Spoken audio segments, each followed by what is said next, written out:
Welcome to classic education YouTube channel. Myself Bhimareddy S Mudanur. ಸರಿ, ಇವತ್ತ ಯಾವ್ದಪ್ಪ ಅಂತಂದ್ರೆ ಈ ಪೊಲೀಸ್ ಕಾನ್ಸ್ಟೇಬಲ್ಗೆ ತಯಾರಿ ಹೇಗೆ ಅನ್ನೋದ್ರ ಬಗ್ಗೆ ಸ್ವಲ್ಪ ಮಾತನಾಡ್ತಾ ನೋಡೋದಿಕ್ಕ. ಈ ಪೊಲೀಸ್ ಕಾನ್ಸ್ಟೇಬಲ್ ಅಂತ ಬಂದಾಗ ಸಿವಿಲ್ ಮತ್ತೆ CR-DR ಎರಡು ನೋಟಿಫಿಕೇಶನ್ ಕನ್ಫರ್ಮ್ ಆಗಿದೆ. ಸೊ ಅದ್ರ ಕುರಿತು ಇವತ್ತೇನದ ನಾವು ಡಿಸ್ಕಸ್ ಮಾಡ್ತಾ ನೋಡೋದಕ್ಕೆ. ಫಸ್ಟ್ ಅದರದ್ದು ನೇಮಕಾತಿ ಅರ್ಜಿ ಹೇಗೆ ಸಲ್ಲಿಸಬೇಕು, ಅದರಲ್ಲಿ ವಿನಾಯಿತಿಗಳೇನು, ಏಜ್ ರಿಲ್ಯಾಕ್ಸೇಷನ್ ಏನು ಅನ್ನೋದ್ರ ಕುರಿತು, ಮತ್ತೆ ಅದರ ಜೊತೆಗೆ ಎಕ್ಸಾಮ್ ಯಾವ ರೀತಿ ತಯಾರು ಮಾಡಬೇಕು ಅನ್ನೋದ್ರ ಕುರಿತಿನದ ಮಾತಾಡ್ತಾ ನೋಡೋದಕ್ಕೆ. ನೋಡಿ, ಬಹುದಿನಗಳ ನಿರೀಕ್ಷೆಯಂತೆ ತುಂಬಾ ದಿನಗಳ ತನಕ ನಾವು ಕಾಯ್ತಾ ಇದ್ದೇವೆ ಇದಕ್ಕೆ, ಯಾವ್ದು ಪೊಲೀಸ್ ನೇಮಕಾತಿ ಯಾವಾಗ ಅಂತೇಳಿ. ಯಾಕಂದ್ರೆ ಸಾಕಷ್ಟು ಅಭ್ಯರ್ಥಿಗಳು ಸುಮಾರು 3-3.5 ವರ್ಷಗಳಿಂದ ಕಾಯ್ತಾ ಕೂತ್ಕೊಂಡಿದ್ದೀರಿ. ಕೆಲವರಿಗೆ ಏಜು ಕೊನೆಗೆ ಬರ್ತಾ ಇದೆ, ಆಮೇಲೆ ಇನ್ನೇನು ಏಜು ಮುಗಿದ ಹೋಗ್ತಾ ಬರ್ತದೆ, ಇನ್ನೇನಪ್ಪ ಬದುಕು ಅಂತ ನಿರಾಸೆಯಲ್ಲಿ ಕೂತ್ಕೊಂಡಿರ್ತಕ್ಕಂಥವ್ರಿಗೆ ಒಂದು ವಿಶೇಷವಾಗಿರ್ತಕ್ಕಂಥ 2 ನೋಟಿಫಿಕೇಶನ್ ಈ ತಿಂಗಳಲ್ಲಿ ಬಂದಿರತಕ್ಕಂಥದ್ದು. ಒಂದು ಸಿವಿಲ್ ಪೊಲೀಸ್ ಕಾನ್ಸ್ಟೇಬಲ್ ಸಿವಿಲ್ ಅಂತ, ಮತ್ತೊಂದು CR&DR ಅಂತ ಕರೀತಾ ಬರ್ತೀವಿ ಇದಕ್ಕೆ. ಈ 2 ನೋಟಿಫಿಕೇಶನ್ ಒಳಗೊಂಡಂತೆ ಸುಮಾರು ನಮ್ಗೆ 5,000 ಪೋಸ್ಟ್ಗಳು, ಅಂದ್ರೆ 3,991 ಇದು ಪೊಲೀಸ್ ಸಿವಿಲ್ ಕಾನ್ಸ್ಟೇಬಲ್ ಗಳಿಗೆ ಸಂಬಂಧಪಟ್ಟಂತ. ಮತ್ತು ಅದರ ಜೊತೆಗೆ CR-DR ಅಂತ ಅನ್ನೋದು 1,421 ಪೋಸ್ಟ್ಗಳು ವೇಕೆನ್ಸಿ ಎರಡನ್ನು ಒಳಗೊಂಡಂತೆ ಈಗೇನದ ನೇಮಕಾತಿ ಪ್ರಾರಂಭವಾಗ್ತಾ ಬರ್ತಾ ಇದೆ. ಇದಕ್ಕೆ ಆಲ್ರೆಡಿ ಅಪ್ಲಿಕೇಶನ್ಸ್ ನೀವು ಆಗ್ತಾ ಬರ್ತಾ ಇದ್ದೀರಿ. ನೆಕ್ಸ್ಟ್ ಅದನ್ನ ಯಾವ ರೀತಿ ತಯಾರು ಮಾಡ್ಬೇಕು ಸರ್, ನನಗೆ ಏನ್ ಗೊತ್ತಿಲ್ಲ ಸರ್, ಈ ಸಲ ಎಷ್ಟೊತ್ತಿದ್ರು ನಾನು ಹೋಗ್ಲೇಬೇಕು, ನಾನು ಜಾಯಿನ್ ಆಗ್ಲೇಬೇಕು, ಪೊಲೀಸ್ ಕಾನ್ಸ್ಟೇಬಲ್ ಆಗ್ಲೇಬೇಕು, ನನ್ನ ಮೈ ಮೇಲೆ ಇನ್ಫಾರ್ಮ್ ಹಾಕ್ಲೇಬೇಕು ಅಂತ ಅನ್ನೋರು ಈ ವಿಡಿಯೋ ಕಂಪಲ್ಸರಿ ನೋಡ್ಲೇಬೇಕು ಇದಕ್ಕೆ. ಯಾಕಂತಂದ್ರೆ ತುಂಬಾ ದಿನಗಳ ನಿರೀಕ್ಷೆಯಿಂದ ಈ ಹುದ್ದೆ ತುಂಬಾ ಪೋಸ್ಟ್ಗಳು ಕೂಡ ಬಿಡುಗಡೆ ಆಗ್ತಾ ಬಿಟ್ಟಿದ್ದಾರೆ. ಮತ್ತ ಅದ್ರ ಜೊತೆಗೆ ಇಲ್ಲಿ ಇನ್ನೊಂದು ವಿಶೇಷ ಸಂಗತಿಯಪ್ಪ ಅಂತಂದ್ರೆ ಕೆಲವರು ಏಜ್ ರಿಲ್ಯಾಕ್ಸೇಷನ್ ಕೊಟ್ಟಿದ್ದಾರೆ. ಅದು ಇದೊಂದು ನೇಮಕಾತಿಗೆ ಮಾತ್ರ, ಬರುವಂತ ದಿನಗಳಿಗೆ ಇರುವಂತ ನೇಮಕಾತಿಗೆ ಕೊಡುವುದಿಲ್ಲ. ಯಾಕಂದ್ರೆ 3.5 ವರ್ಷಗಳ ತನಕ ಯಾವುದೇ ಈ ನೇಮಕಾತಿಗಳು ಅಧಿಸೂಚನೆ ಹೊರಡಿಸಿದ ಕಾರಣ ಈ ಸಲ ಏಜ್ ರಿಲ್ಯಾಕ್ಸೇಷನ್ ಕೊಟ್ಟಿದ್ದಾರೆ. ಗೊತ್ತಿರ್ಲಿ, ಹಳೆ ಹುಲಿಗಳು ಆ ಕಡೆಗೆ ಬರ್ತವೆ, ಎಕ್ಸಾಮ್ ಮಾತ್ರ ಚೆನ್ನಾಗಿ ಮಾಡ್ತಾರೆ. ಫಿಸಿಕಲ್ ದೊಳಗಡೆ ಸ್ವಲ್ಪ ಕೆಲವರು ಮಾಡಬಹುದು, ಮಾಡದೇ ಇರಬಹುದು. ಆದ್ರೆ ನೋಡಿ, ಬದುಕನ್ನೋ ಈ ಹೋರಾಟದೊಳಗಡೆ ಫಿಸಿಕಲ್ ಅನ್ನೋದು ದೊಡ್ಡ ಆಟನೇ ಅಲ್ಲ. ಅದನ್ನ ಆರಾಮಾಗಿ ಕ್ಲಿಯರ್ ಮಾಡ್ಬೇಕು. ಅದು ಫಿಸಿಕಲ್ ಹೋಗೋಕ್ಕಿಂತ ಮುಂಚೆ ನಾವು ಫಿಸಿಕಲ್ ಕೆಲ್ಸಿಬಲ್ ಆಗ್ಬೇಕಾಗಿತ್ತು ಅಂದ್ರೆ ಮೊದಲು ಲಿಖಿತ ಪರೀಕ್ಷೆ ಚೆನ್ನಾಗಿ ಬರೀಬೇಕು. ಹಾಗಾದ್ರೆ ಇವತ್ತಿನ ದಿನ ಬಿಟ್ಟಿರುವಂತ CR-DR ಅದರ ನೇಮಕಾತಿ ಅಧಿಸೂಚನೆ ಪತ್ರ, ಅದ್ರ ಕುರಿತು ಮಾತಾಡ್ಕೊಂಡು ಮುಂದೆ ಹೋಗ್ತಾ ಬರೋಣಂತದಕ್ಕೆ. ಮತ್ತೆ ಆಮೇಲೆ ತಯಾರಿ ಯಾವ ರೀತಿ ಇರಬೇಕು, ಏನೆಲ್ಲ ಓದ್ಬೇಕು, ಯಾವ ವಿಷಯಗಳನ್ನ ಕೇಳ್ತಾ ಬರ್ತಾರೆ, ಯಾವ ರೀತಿ ಪರ್ಫೆಕ್ಟ್ ಆಗ್ಬೇಕು. ಯಾಕಂದ್ರೆ ಅತಿ ಕಡಿಮೆ ಅವಧಿ ಇದೆ, 100 ದಿನ ಒಳಗಾಗಿ ಇದು ಎಕ್ಸಾಮ್ ನಡೆಸ್ತಾ ಬರ್ತಾ ಇದ್ದಾರೆ. ಅದ ಸುಮಾರು ಈ ಸಿವಿಲ್ ಅಂತ ಬಂದಾಗ 45 ದಿನಗಳಷ್ಟೇ ಇದೆ. ಆಮೇಲೆ CR-DR ಅಂತಂದ್ರೆ ಆ ಕಡೆ ಒಂದ್ ತಿಂಗಳು 45 + 30 85 ದಿನ, ಅಂದ್ರೆ 2 ಕೂಡಿ ಒಟ್ಟಾರೆ 100 ದಿನ ಒಳಗಾಗಿ ನಿಮ್ಮ ಕನಸಿನ ಹುದ್ದೆ ಈಡೇರಿಸಿಕೊಳ್ಳುವಂತ ಒಂದು ಒಳ್ಳೆ ಅವಕಾಶ. ಯಾಕಂದ್ರೆ ನೆಕ್ಸ್ಟ್ ಈ ವರ್ಷದೊಳಗಡೆ ನೀವು ಟ್ರೈನಿಂಗ್ ಅಲ್ಲಿ ಇರ್ತೀರಿ. ಪ್ರೊಸೆಸ್ ಅಷ್ಟೇ ಬೇಗ ಕಂಪ್ಲೀಟ್ ಮಾಡ್ತಾ ಬರ್ತಾರೆ. ಯಾಕಂದ್ರೆ ಡಿಪಾರ್ಟ್ಮೆಂಟ್ ಅಲ್ಲಿ ತುಂಬಾ ಪ್ರೆಷರ್ ಇದೆ, ನೇಮಕಾತಿಗಳಿಗೆ ಹೊರಡಿಸಲ್ಪಟ್ಟಿದ್ದಾರೆ. ಆಮೇಲೆ ಆದಷ್ಟು ಬೇಗ ನಿಮ್ಗೆ ಏನ್ ಮಾಡ್ತಾರೆ ಗೊತ್ತೋದಕ್ಕೆ, ಎಕ್ಸಾಮ್ ಕ್ಲಿಯರ್ ಮಾಡ್ತಾರೆ, ಫಿಸಿಕಲ್ ಕ್ಲಿಯರ್ ಮಾಡ್ಕೋತಾರೆ, ಮೆಡಿಕಲ್ ಕ್ಲಿಯರ್ ಮಾಡ್ಕೊಂಡು ನಿಮ್ಗೆ ಟ್ರೈನಿಂಗ್ ಕಳಿಸ್ತಾ ಬರ್ತಾರೆ. ನೆಕ್ಸ್ಟ್ ಈ ವರ್ಷದೊಳಗಡೆ ನೀವು ಟ್ರೈನಿಂಗ್ ಅಲ್ಲಿ ಇರುವಂತ ಸಾಧ್ಯತೆ ಇರುತ್ತೆ. ಸರಿ, ಹಾಗಾದ್ರೆ ಸರ್ ನಾನು ಇನ್ಫಾರ್ಮ್ ಹಾಕೊಂಡು ಟ್ರೈನಿಂಗ್ ಒಳಗಡೆ ಇರಬೇಕು ಅಂತಂದ್ರೆ ನಾನು ಏನೆಲ್ಲ ಯಾವ ರೀತಿ ತಯಾರು ಮಾಡ್ಬೇಕು ಅನ್ನೋದ್ರ ಕುರಿತು ಇಲ್ಲಿ ಮಾತನಾಡ್ತಾ ನೋಡೋದಿಕ್ಕ. ಸರಿ, ಫಸ್ಟ್ ಈ ಪೊಲೀಸ್ ನೇಮಕಾತಿ ನೋಡಿ, ಸಿವಿಲ್ ಆಲ್ರೆಡಿ ನೇಮಕಾತಿಯನ್ನು ಹೊರಡಿಸಲಾಗ್ತಾ ಬಂದದ್ರ ಬಗ್ಗೆ ಗೊತ್ತಿದೆ. ಇವತ್ತಿನ ದಿನ ಇದು ಯಾವುದು ಅಂತಂದ್ರೆ ಪೊಲೀಸ್ ಇಲಾಖೆಯಲ್ಲಿ ಸಶಸ್ತ್ರ CAR ಮತ್ತು DAR, city armed reserve police ಅಂತ ಕರಿತಿದ್ದಕ್ಕೆ, DAR ಅಂತ ಕರಿತಿದ್ದಕ್ಕೆ ಡಿಸ್ಟ್ರಿಕ್ಟ್ ಆರ್ಮ್ಡ್ ರಿಸರ್ವ್ ಪೊಲೀಸ್ ಅಂತ ಏನ್ ಮಾಡ್ತಿದ್ದಕ್ಕೆ ಕರೀತಾ ಬರ್ತಿದ್ದಕ್ಕೆ.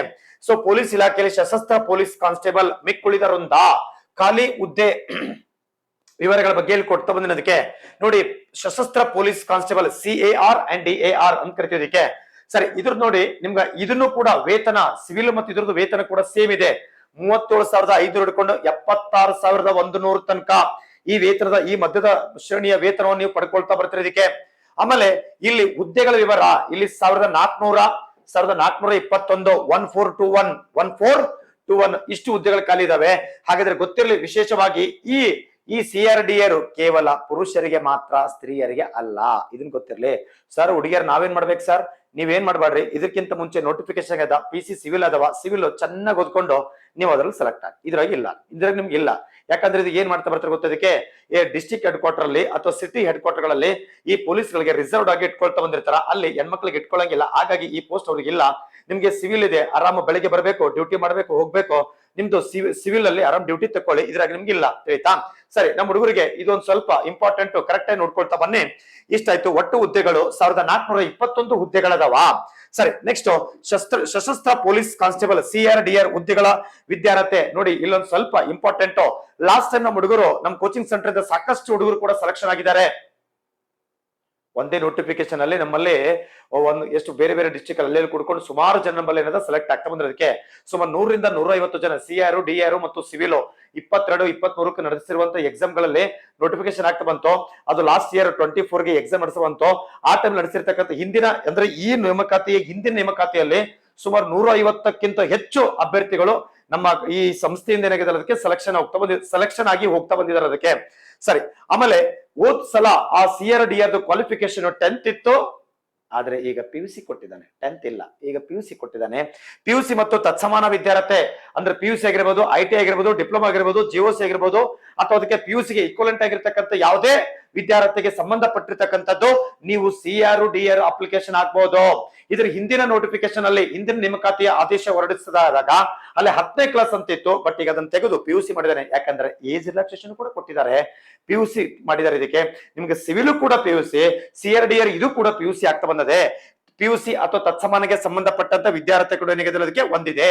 ಸರಿ, ಮತ್ತೆ ಅದ್ರ ಜೊತೆಗೆ ಸರ್ ನಾವು ಮಾಜಿ ಸೈನಿಕರು ನಾವೇನು ಅಂತ ಮಾಜಿ ಸೈನಿಕರಂತ ಬಂದಾಗ ನೋಡಿ, ಮಾಜಿ ಸೈನಿಕರ ಅಭ್ಯರ್ಥಿಗಳು ಕೂಡ ಇದು ಸೇನೆ ಅಥವಾ ಸೈನ್ಯ ವಿನಿಯೋಜನೆ ಸೇವೆಯಿಂದ ತೆಗೆದು ಹಾಕಿದ ಹಾಗೂ ಸೇವಾ ನಿವೃತ್ತಿ ಹೊಂದಿರದ ಕಾರಣದಿಂದಾಗಿ ಬಿಡುಗಡೆಯಾಗಿರ್ತಕ್ಕಂಥ ಮಾಜಿ ಯೋಧರು ಇದ್ದಲ್ಲಿ ಅಥವಾ ಮಾಜಿ ಸೈನಿಕರಿದ್ದಲ್ಲಿ, ಎಕ್ಸ್ ಆರ್ಮಿಗಳು ಇದ್ದಲ್ಲಿ ಅವರು ಸೇವೆ ಸಲ್ಲಿಸಿದ ಅವಧಿಯ ಅಂದ್ರೆ ಈಗ ಸೇವೆ ಸಲ್ಲಿಸಿ ಈ ವರ್ಷ ನೀವು ರಿಟೈರ್ಡ್ ಅಂದ್ರೆ ಈ ವರ್ಷ ನೀವು ವಾಲಂಟರಿ ರಿಟೈರ್ಡ್ ಅಥವಾ ರಿಟೈರ್ಡ್ ಆಗೋ ನೀವು ಬಂದು ಹೊರಗಡೆ ಬಂದಿರೋದಕ್ಕೆ ಬಂದ ಮೇಲೆ ನೀವು ಬಂದಿರತಕ್ಕಂತ ಯಾವಾಗ ನೀವು ಏನ್ ಹೊರಗಡೆ ಬಂದಿರಲ್ಲ ಆ ಅವಧಿ ಹಿಡ್ಕೊಂಡು 3 ವರ್ಷ ತನಕ ನಿಮ್ಗೆ ರಿಲ್ಯಾಕ್ಸೇಷನ್ ಕೊಟ್ಟಿದ್ದಾರೆ.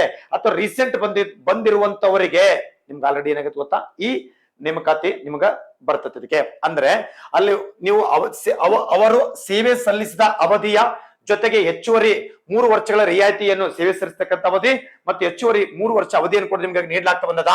ಮಾಜಿ ಯೋಧ ಎಂಬ ಶಬ್ದವು ಕೂಡ ಚಾಲ್ತಿಯಲ್ಲಿರುವಂತಹ ಸಂಬಂಧಿಸಿದ ನಿಯಮಾವಳಿಗಳಲ್ಲಿನ ಪರಿಭಾಷೆ ಕೂಡ ಅರ್ಥ ಹೊಂದಿದೆ. ಅಲ್ಲಿ ಮಾಜಿ ಸೈನಿಕ ಅಂತ ಆ ಅರ್ಥಕ್ಕೆ ಸಂಬಂಧಪಟ್ಟಂತಹ ಅವುಗಳಿಗೆ ಏನಾದ್ರೂ ನೀತಿ ನಿಯಮಗಳು ಕೂಡ ಏನಾಗುತ್ತೆ ಇವರಿಗೆ ಹೊಂದಿಕೆ ಆಗ್ತಾ ಬರ್ತದೆ. ಇದಕ್ಕೆ ಸರಿ, ಅರ್ಜಿ ಸಲ್ಲಿಸುವಂತ ವಿಧಾನ ಯಾವ ರೀತಿ ಸಲ್ಲಿಸಬೇಕು? ಪ್ರಾಧಿಕಾರ ವೆಬ್ಸೈಟ್, ಈ ವೆಬ್ಸೈಟ್ಗೆ ಹೋಗ್ಬೇಕು. ಆ ವೆಬ್ಸೈಟ್ ನೋಡಿ ಕರೆಕ್ಟ್ ಆಗಿ ನೀವು ಅರ್ಜಿ ಸಲ್ಲಿಸ್ತಾ ಬರ್ಬೇಕು. ಯಾವುದೇ ಕಾರಣಕ್ಕೂ ಕೂಡ ನೀವು ಅಲ್ಲಿ ತಪ್ಪು ಮಾಡಕ್ ಹೋಗ್ಬಾರ್ದು. ಯಾಕಂದ್ರೆ ಈ ಸಲ ಈ ಎಕ್ಸಾಮ್ ಗಳನ್ನ KEA ಸಂಸ್ಥೆಗೆ ಕೊಟ್ಟಿದೆ. ಮುಂಚೆಲ್ಲ KSP ನಡೆಸ್ತಿತ್ತು, ಕರ್ನಾಟಕ ಸ್ಟೇಟ್ ಪೊಲೀಸ್ ಡಿಪಾರ್ಟ್ಮೆಂಟ್ ನಡೆಸ್ತಿತ್ತು. ಈಗ ಪ್ರಸ್ತುತ ಕರ್ನಾಟಕ ಎಕ್ಸಾಮಿನೇಷನ್ ಅಥಾರಿಟಿ ಅಂತ ಕರಿತಿದ್ದಕ್ಕೆ ಅಂದ್ರೆ ಕರ್ನಾಟಕ ಪರೀಕ್ಷಾ ಪ್ರಾಧಿಕಾರ ಆ ಸಂಸ್ಥೆ ನಡೆಸ್ತಿದೆ. ಇವತ್ತು ನಮ್ಮ ಕರ್ನಾಟಕದಲ್ಲಿ ಅತ್ಯಂತ ವಿಶ್ವಾಸನೀಯ, ಅತಿ ಬೇಗ ಯಾವುದೇ ಕರಪ್ಷನ್ ಇಲ್ಲಾರದೆ ಎಕ್ಸಾಮ್ ನಡೆಸುವಂತ ವಿಶ್ವಾಸನೀಯ ಆಗಿರ್ತಕ್ಕಂಥದ್ದು ಯಾವ್ದಪ್ಪ ಅಂದ್ರೆ KEA ನಮಗೆ. ಯಾಕಂದ್ರೆ ಲಾಸ್ಟ್ ನಡೆದಿರ್ತಕ್ಕಂಥ ವಿಲೇಜ್ ಅಕೌಂಟೆಂಟ್ ಅತ್ಯಂತ ನೀಟಾಗಿ ಪ್ರಾಮಾಣಿಕವಾಗಿ ಎಕ್ಸಾಮ್ ನಡೆಸಿ ನೀಟಾಗಿ ಅವರು ಆಲ್ರೆಡಿ ಸದ್ಯಕ್ಕೆ ಡ್ಯೂಟಿಯಲ್ಲಿ ಜಾಯ್ನ್ ಆಗಿದ್ದಾರೆ. ಪೊಲೀಸ್ ಕಾನ್ಸ್ಟೇಬಲ್ ಕೂಡ ಅಷ್ಟೇ ನಿಯತ್ತಾಗಿ ನೀಟಾಗಿ ಎಕ್ಸಾಮ್ ನಡೆಸಿ ಇನ್ ಟೈಮ್ ಅಲ್ಲಿ ನಡೆಸಿ ಆಮೇಲೆ ಅತಿ ಬೇಗ ರಿಸಲ್ಟ್ ಬಿಟ್ಟು ನೀವು ಅತಿ ಬೇಗನೆ ಏನಾಗುತ್ತೆ ಟ್ರೈನಿಂಗ್ ಹೋಗ್ತಾ ಬರ್ತೀರಿ.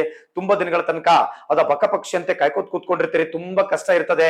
ಅದ ತುಂಬಾ ನೋವು ಉಂಟಾ ಬಂದಿರ್ತೀರಿ. 2 ವರ್ಷ 3 ವರ್ಷ ಲೈಬ್ರರಿ ಕೂತ್ಕೊಂಡಿರ್ತೀರಿ, ಕಿಸ್ತಕ್ ದುಡ್ಡು ಇರೋದಿಲ್ಲ, ಹೊಟ್ಟೆ ತುಂಬಾ ಊಟ ಇರೋದಿಲ್ಲ. ಅದು ಊರಿಗೆ ಹೋಗ್ಬೇಕಂದ್ರೆ ನಿಮ್ಗೆ ಏನಪ್ಪಾ ಇಷ್ಟ ದಿನ ಏನ್ ಮಾಡಿದೆ ಅಂತ ಊರ ಕೇಳ್ಬೇಕು ಗೊತ್ತಿರಲ್ಲ, ತುಂಬಾ ತ್ರಾಸ ಆಗ್ತಾ ಬರ್ತದ. ಆ ಕಡೆ ಹೋಗಲ್ಲ ಈ ಕಡೆ ಹಾಕ್ ಬಂದಿರ್ತದ. ನಿಮ್ ಕೈಯಲ್ಲಿ ನೋಟಿಫಿಕೇಶನ್ ಸಿಕ್ಕದ, ಇದನ್ನ ಯಾವುದೇ ಕಾರಣಕ್ಕೂ ಕೂಡ ಮಿಸ್ ಮಾಡ್ಕೊಳಕ್ ಹೋಗ್ಬೇಡಿ. ಯಾಕಂದ್ರೆ 2 ನೇಮಕಾತಿಗಳದಾವ ಹುಡುಗರೇ, ಕೇಳ್ಕೊಡ್ರಿ, 2 ನೇಮಕಾತಿಗಳದಾವ. ಯಾಕಂದ್ರೆ ಪರಿಸ್ಥಿತಿ ಏನಾಗತ್ತೆ ಗೊತ್ತಾ, ನಮ್ಮ ಹುಡುಗರ ಪರಿಸ್ಥಿತಿ ಏನಾಗ್ತಾ ಬರ್ತಪ್ಪ ಅಂತಂದ್ರೆ ನಾಳೆ ಎಲ್ಲ ಹೊರಗಡೆ ಹೋದಾಗ ಏನ್ ಮಾಡ್ತ ಹುಡುಗ ಎಷ್ಟು ಸ್ಮಾರ್ಟ್ ಅದನ ಅಂತ ಕೇಳಲ್ಲ, ಏನ್ ಮಾಡ್ತಾನ ಅಂತ ಕೇಳ್ತಾರೆ. ಮಾಮ ಪೊಲೀಸು, ಹೌದಾ ಪೊಲೀಸ, ಆಯ್ತಾಯ್ತು ಅಂತ ಹೇಳ್ತಾರೆ. ಅದಕ್ಕೆ ಆಯ್ತಾ ಪೊಲೀಸು ಇನ್ಫಾರ್ಮ್ ಮೈ ಮೇಲೆ ಬೀಳ್ಬೇಕು ಅಂತಂದ್ರೆ ಕರೆಕ್ಟ್ ಆಗಿ ನೋಡ್ತಾ ಬರ್ಬೇಕು. ಇದಕ್ಕೆ ಸರಿ ವೆಬ್ಸೈಟ್ ಅಲ್ಲಿ ನೋಡ್ಬೇಕು, ಕರೆಕ್ಟ್ ಆಗಿ ತಪ್ಪಾಗ್ಬಾರ್ದು, ಕರೆಕ್ಟ್ ಆಗಿ ಆಗ್ತಾ ಬರ್ಬೇಕು. ಹಾಗಾದ್ರೆ ಈ CRDR ಓಪನ್ ಆಗ್ತಕ್ಕಂಥದ್ದು 22/6/26 ಓಪನ್ ಆಗುತ್ತಾ. 22/7 1 ತಿಂಗಳು ನಿಮ್ಗೆ ಅಪ್ಲಿಕೇಶನ್ ಹಾಕಕ್ಕೆ ಅವಕಾಶ ಕೊಡ್ತಾ ಬರ್ತಾರೆ. ಅದಕ್ಕೆ ಆಮೇಲೆ 24/7/26 ಕೊನೆ ದಿನಾಂಕ ಅಂದ್ರೆ ನೀವು ಶುಲ್ಕ ಪಾವತಿಸ್ತಕ್ಕಂಥದ್ದು ಕೊನೆ ದಿನಾಂಕ ಆಗ್ತಾ ಬರ್ತದ. ನಿಮ್ಗೆ ಅಪ್ಲಿಕೇಶನ್ ಹಾಕೋದಕ್ಕೆ 1 ತಿಂಗಳು ಸಮಯ ಇರ್ತದ. ಅಪ್ಲಿಕೇಶನ್ ಹಾಕ್ಬೇಕು, ಕುಂದ್ರಬೇಕು. ನೀವು ಲೈಬ್ರರಿಯಲ್ಲಿ ಕೂತ್ಕೊಡ್ರಿ, ಮನೇಲಿ ಕೂತ್ಕೊಡ್ರಿ, ಎಲ್ಲಿ ಕೂತ್ಕೊಳ್ತೀರಿ ಅನ್ನೋದು ಇಂಪಾರ್ಟೆಂಟ್ ಅಲ್ಲ. ಕುತ್ಕೊಂಡು ನೀಟಾಗಿ ಅಭ್ಯಾಸ ಮಾಡ್ಬೇಕು. ಯಾಕಂದ್ರೆ ಮೊದಲು ಎಕ್ಸಾಮ್ ಇರ್ತದ, ಆಮೇಲೆ ಫಿಸಿಕಲ್ ಇರ್ತದ. ಫಸ್ಟ್ ಎಕ್ಸಾಮ್ ಕ್ಲಿಯರ್ ಮಾಡೋದು ಯೋಚನೆ ಮಾಡಿ. ಎಕ್ಸಾಮ್ ಕ್ಲಿಯರ್ ಇವತ್ತು ಬರೆದ ನಂತರ ಮರ್ದನೇ ಬೇಕಾದ್ರೆ ನೀವು ಓಡಾಕ ರನ್ನಿಂಗ್ ಇನ್ನು ಪ್ರಾಕ್ಟೀಸ್ ಮಾಡಕ್ ಈಗಿಂತ ಪ್ರಾಕ್ಟೀಸ್ ಮಾಡೋದು ತಪ್ಪೇನಲ್ಲ. ಆದ್ರೆ ಅದಕ್ಕೆ ಕೂಡ ಸಮಯ ನಮ್ ಚೆನ್ನಾಗಿ ಓದ್ಬೇಕು, ಎಲ್ಲಾ ಸಬ್ಜೆಕ್ಟ್ ರಿವಿಷನ್ ಆಗ್ಬೇಕು ಅಂತಂದ್ರೆ ಇಲ್ಲಿ ನೋಡ್ತಾ ಬರ್ಬೇಕು. ಇದಕ್ಕೆ ಯಾಕಂದ್ರೆ ಅಪ್ಲಿಕೇಶನ್ ಹಾಕ್ಲಿಕ್ಕೆ ಒಂದ್ ತಿಂಗಳು ಟೈಮ್ ಕೊಡ್ತಾನೆ. ಕೊನೆ ದಿನಾಂಕ 24/7/26 ನೀವು ಫೀಸ್ ಕಟ್ಟೋದು ಕೊನೆ ದಿನಾಂಕ. ಸರಿ, ಅದಾದ್ಮೇಲೆ ನೆಕ್ಸ್ಟ್ ವಯೋಮಿತಿ. ಇಲ್ಲಿ ಇದೊಂದು ಸ್ವಲ್ಪ ಇಂಪಾರ್ಟೆಂಟ್, ಯಾಕಂದ್ರೆ ಸಾಕಷ್ಟು ಹಳೆ ಹುಲಿಗಳು ಅಖಾಡಕ್ ಬಂದದ ಅಂತ ನಾನು ಹೇಳ್ತಾ ಬಂದೆ. ಹಳೆ ಹುಲಿಗಳು ಅಖಾಡಕ್ ಬರೋದಕ್ಕೆ ಕಾರಣ ವಯೋಮಿತಿ ಸಡಿಲಿಕೆ. ಯಾಕಂದ್ರೆ ಪಾಪ 3.5 ವರ್ಷ ಅವರು ಕೋಚಿಂಗ್ ಮುಗಿಸ್ಕೊಂಡು ಅಥವಾ ಎಲ್ಲೋ ಕೂತ್ಕೊಂಡು ಲೈಬ್ರರಿ ಕೂತ್ಕೊಂಡು ತುಂಬಾ ಓದ್ತಾ ಇರ್ತಾರೆ, ಯಾವುದೇ ನೇಮಕಾತಿ ಇರೋದಿಲ್ಲ. ನಿಮಗೆ ಅವಕಾಶ ಕೊಟ್ಟಿದ್ದಾರೆ, ಈ ಸಲ ಏಜ್ ರಿಲ್ಯಾಕ್ಸೇಷನ್ ಕೊಟ್ಟಿದ್ದಾರೆ. ಏನೇ ಮಾಡ್ಲಿ ಕಿತ್ಕೊಂಡ್ ಒಳಗ್ ಹೋಗ್ಬೇಕು, ಯಾಕಂದ್ರೆ ನಿಮ್ ಜೊತೆಗೆ ರೀಸೆಂಟ್ ಬಂದಿರ್ತಕ್ಕಂಥ ಕಾಂಪಿಟೇಷನ್ ಇರ್ತಾರ.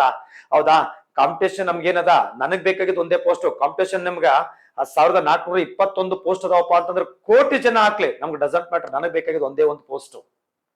ತಿಳ್ಕೊಂಬಿಡಿ, ಪೋಸ್ಟ್ ಬಿಟ್ಟದು 1421. ನೀನ್ ಅನ್ಕೋಬೇಕು 1420 1420 1420 ಮಾತ್ರ ಬಿಟ್ಟಾರ ಅಂತ ನಿನ್ ಮನಸ್ಸು ದೃಢ ಸಂಕಲ್ಪ ಆಗ್ಬೇಕು.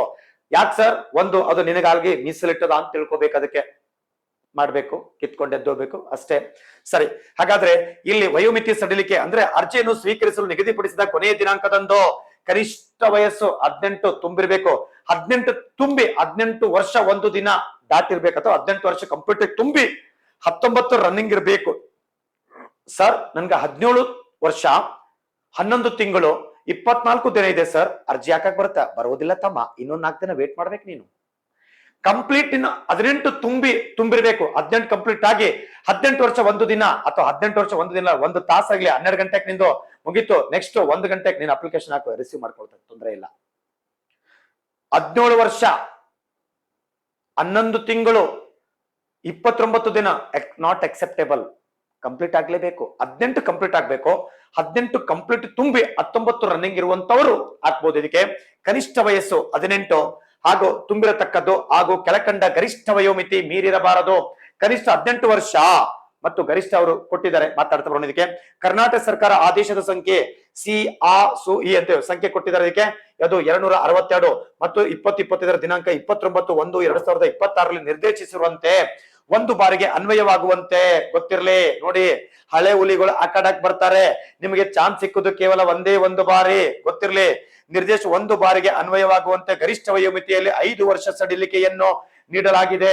ಹಳೆ ಹುಲಿಗಳು ಅಖಾಡಕ್ ಬರ್ತಾರೆ, ಕೇವಲ ಅಖಾಡಕ್ಕೆ ನಿಮ್ಗೆ ಇದೇ ಒಂದೇ ಒಂದು ನೋಟಿಫಿಕೇಶನ್, ಮತ್ತೆ ನಿಮ್ಗೆ ಇದಕ್ಕೆ ಅವಕಾಶ ಇಲ್ಲ. ವಯಸ್ಸು ಹೆಚ್ಚಿಗಾದ್ರೆ ಸರ್, ಇನ್ನು ವಯಸ್ಸಾದ ನೀ ಹಳೆ ಹುಲಿ ಅಲ್ಲ, ನೀನು ಹೊಸ ಹುಲಿ, ನೀನು ಅರ್ಥ ತಿಳ್ಕೊಳ್ಳಿ. ಸೆಲ್ ಕರಿತಾ ಬರ್ತಿದ್ದಕ್ಕೆ 5 ವರ್ಷ ಸಡಿಲಿಕೆ ಮಾತ್ರ ಕೊಡ್ಲಾಗ್ತಾ ಬಂದದ. ಇದು ಒಂದೇ ನೇಮಕಾತಿಗಳಿಗೆ ಮಾತ್ರ, ಅಂದ್ರೆ ಈ ವರ್ಷ ಓಡಿಸುವಂತ ನೇಮಕಾತಿಗಳಿಗೆ ಮಾತ್ರ. ಸೊ ಹಾಗಾಗಿ ನೇರ ಪುರುಷ, ಮಹಿಳಾ ಮತ್ತು ತೃತೀಯ ಲಿಂಗ ಅಭ್ಯರ್ಥಿಗಳಿಗೆ ಸೆಲ್ ಕರಿತೆ. ಸಾಮಾನ್ಯ ಅರ್ಹತೆ ಅಭ್ಯರ್ಥಿಗಳಿಗೆ 33 ವರ್ಷ. ಆಮೇಲೆ ಪರಿಶಿಷ್ಟ ಜಾತಿ ಮತ್ತು ಪರಿಶಿಷ್ಟ ಪಂಗಡ ಪ್ರವರ್ಗ 1, ಪ್ರವರ್ಗ 2A 2B 3A 3B ಅಭ್ಯರ್ಥಿಗಳಿಗೆ 35 ವರ್ಷ. ನೋಡಿ, GM ದವರಿಗೆ 33, OBC ಅಂದ್ರೆ 2A 2B 3A 3B ಅಥವಾ ಅದ್ರೊಳಗೆ ಯಾರಿಗೆ ಎಷ್ಟಪ್ಪ ಅಂದ್ರೆ ಮತ್ತೆ SC ಮತ್ತು ST ಗಳಿಗೆ 35 ವರ್ಷ. ಮುಂಚೆಲ್ಲ 28-30ಕ್ಕೆ ಲಾಸ್ಟ್ ಮಾಡ್ತಿದ್ದ, 28ಕ್ಕೆ ಲಾಸ್ಟ್ ಮಾಡ್ತಿದ್ದ, ಈಗ 35 ತನಕ ಕೊಟ್ಟಿದ್ದಾರೆ. ಹಾಗಾದ್ರೆ ಪ್ರಾಬ್ಲಮ್ ಏನಾಗುತ್ತೆ ಗೊತ್ತಾ? ಹಳೆ ಹುಲಿಗಳು ಓದ್ತಾರೆ, ಬರೀತಾರೆ, ಎಕ್ಸಾಮ್ ಚೆನ್ನಾಗಿ ಮಾಡ್ತೀರಾ ನೀವು, ಬಟ್ ಫಿಸಿಕಲ್ಗೂ ಕೂಡ ಚೆನ್ನಾಗಿ ಪ್ರಾಕ್ಟೀಸ್ ಮಾಡ್ಬೇಕು. ಯಾಕೆ 35 ವರ್ಷ ಅಂದ್ರೆ ಎಲ್ಲ ಅಳಿಗಾಡ್ತಿರ್ತಾವ, ಓಡ್ಬೇಕಾದ್ರೆ ಸಮಸ್ಯೆ ಆಗ್ತದ, ಒಟ್ಟಿ ಬಂದ್ರೆ ಸಮಸ್ಯೆ ಆಗ್ತಾ ಬರ್ತದ. ಬಾಡಿ ಫಿಟ್ ಅಂಡ್ ಫೈನ್ ಇರ್ಬೇಕು. ಗ್ರೌಂಡ್ ನಾಗ ಇಳಿಸಿದ್ರೆ 4 ಅಲ್ಲ, ಅವನವನು 10 ಹೊಡೆದ್ರ 10 ಆದ್ರೂ ಓಡ್ತೀನಿ ಸರ್, ನನಗೆ ಹುದ್ದೆ ಬೇಕು ಅನ್ನೋ ತಾಕತ್ತು ಒಳಗಡೆ ಇರ್ಬೇಕು. ಆಯ್ತಾ? ಒಳಗಡೆ ಇದ್ರೆ ಸಾಕಾಗಲ್ಲ, ಓಡೋ ಪ್ರಾಕ್ಟೀಸ್ ಇರ್ಬೇಕು. ಮೊದಲು ಎಕ್ಸಾಮ್ ಬರ್ರಿ, ಆಮೇಲೆ ಪ್ರಾಕ್ಟೀಸ್ ಮಾಡ್ರಿ, ತೊಂದ್ರೆ ಇಲ್ಲ. ಯಾಕಂದ್ರೆ ಒಂದೇ ಒಂದ್ಸಲ ಚಾನ್ಸ್ ಸಿಕ್ಕಿದ್ ನಿಮ್ಗೆ, ಆಯ್ತಾ? ಸರಿ, ಆಮೇಲೆ ಅದು ಬಿಟ್ಟು ಕರ್ನಾಟಕ ಅರಣ್ಯ ಪ್ರದೇಶಗಳಲ್ಲಿ ವಾಸಿಸುತ್ತಿರುವಂತಹ ಬುಡಕಟ್ಟು ಅಭ್ಯರ್ಥಿಗಳಿಗೆ, ಸರ್ ಬುಡಕಟ್ಟು ಅಂದ್ರೆ ಯಾರು ಬರ್ತಾರೆ ಸರ್? ಕರ್ನಾಟಕ ಅರಣ್ಯದಲ್ಲಿ ಯಾರು ವಾಸಿಸ್ತಾ ಬರ್ತಾರೆ? ನೋಡಿ, ನೆಕ್ಸ್ಟ್ ಇಲ್ಲಿ ಮಾತಾಡ್ತಾ ಬರೋದಕ್ಕೆ ಅಂದ್ರೆ ಬುಡಕಟ್ಟು ಜನಾಂಗ, ಟ್ರೈಬ್ಸ್ ಅಂತ ಕರಿತೀವಿ ಇಂಗ್ಲಿಷ್ ಅಲ್ಲಿ. ಯಾರಂತಂದ್ರೆ ಉತ್ತರ ಕನ್ನಡ, ಕಾರವಾರ, ದಕ್ಷಿಣ ಕನ್ನಡ, ಮಂಗಳೂರು, ಉಡುಪಿ, ಚಿಕ್ಕಮಗಳೂರು, ಶಿವಮೊಗ್ಗ, ಕೊಡಗು, ಚಾಮರಾಜನಗರ ಮತ್ತು ಮೈಸೂರು ಅರಣ್ಯಗಳಲ್ಲಿ, ಅಂದ್ರೆ ನಮ್ಮ ಕರ್ನಾಟಕದ ಇಷ್ಟು ಜಿಲ್ಲೆಗಳ ಅರಣ್ಯಗಳಲ್ಲಿ ವಾಸ ಇರ್ತಕ್ಕಂಥವ್ರು. ಸರ್ ಅದೇ ಜಿಲ್ಲೆಗಿದೆ, ಬೇರೆ ಜಿಲ್ಲೆನೂ ಇರ್ಬೋದು, ಇಲ್ಲಂತಿಲ್ಲ, ಬಟ್ ಆ ಭಾಗದ ಜಿಲ್ಲೆಗಳಲ್ಲಿ ಹೆಚ್ಚಾಗಿ ಈ ಬುಡಕಟ್ಟು ಜನಾಂಗ ವಾಸ ಮಾಡ್ತಾ ಬರೋದ್ರಿಂದ ಆ ಜಿಲ್ಲೆಗಳನ್ನ ಮೆನ್ಷನ್ ಮಾಡ್ತಾ ಬಂದಿದ್ದಾರೆ. ಸೊ ಇಲ್ಲಿ ಕರಿತಾ ಬರ್ತಿದ್ದಕ್ಕೆ ಸಿದ್ಧಿಗಳು, ಜೇನುಕುರುಬ, ಕಾಡು ಕುರುಬ, ಎರವ, ಸೋಲಿಗ, ಕುಡಿಯ, ಗೌಡ್ಲು, ಹಲಸಿಗರು, ಮಲೈಕುಡಿಯ ಮತ್ತು ಕೊರಗ ಬುಡಕಟ್ಟು ಸಮುದಾಯಗಳು. ಇವು ನಮ್ಮ ಕರ್ನಾಟಕದಲ್ಲಿರುವಂತಹ ಬುಡಕಟ್ಟು ಸಮುದಾಯಗಳು. ನೋಡ್ರಪ್ಪ, ಇದು KS ಎಕ್ಸಾಮ್ಗೂ ಬರ್ತದ, PSI ಎಕ್ಸಾಮ್ಗೂ ಬರ್ತದ, ಆಮೇಲೆ KPSC KA ತೆಗಿತಕ್ಕಂಥ ಕರ್ನಾಟಕದಲ್ಲಿರುವಂತಹ ಬುಡಕಟ್ಟು ಜನಾಂಗ ಅಂತ ಕೇಳ್ತಾ ಬಂದಾಗ ಇಷ್ಟೆಲ್ಲ ಬರ್ತವೆ, ಇವೆಲ್ಲ ಬುಡಕಟ್ಟು ಜನಾಂಗ.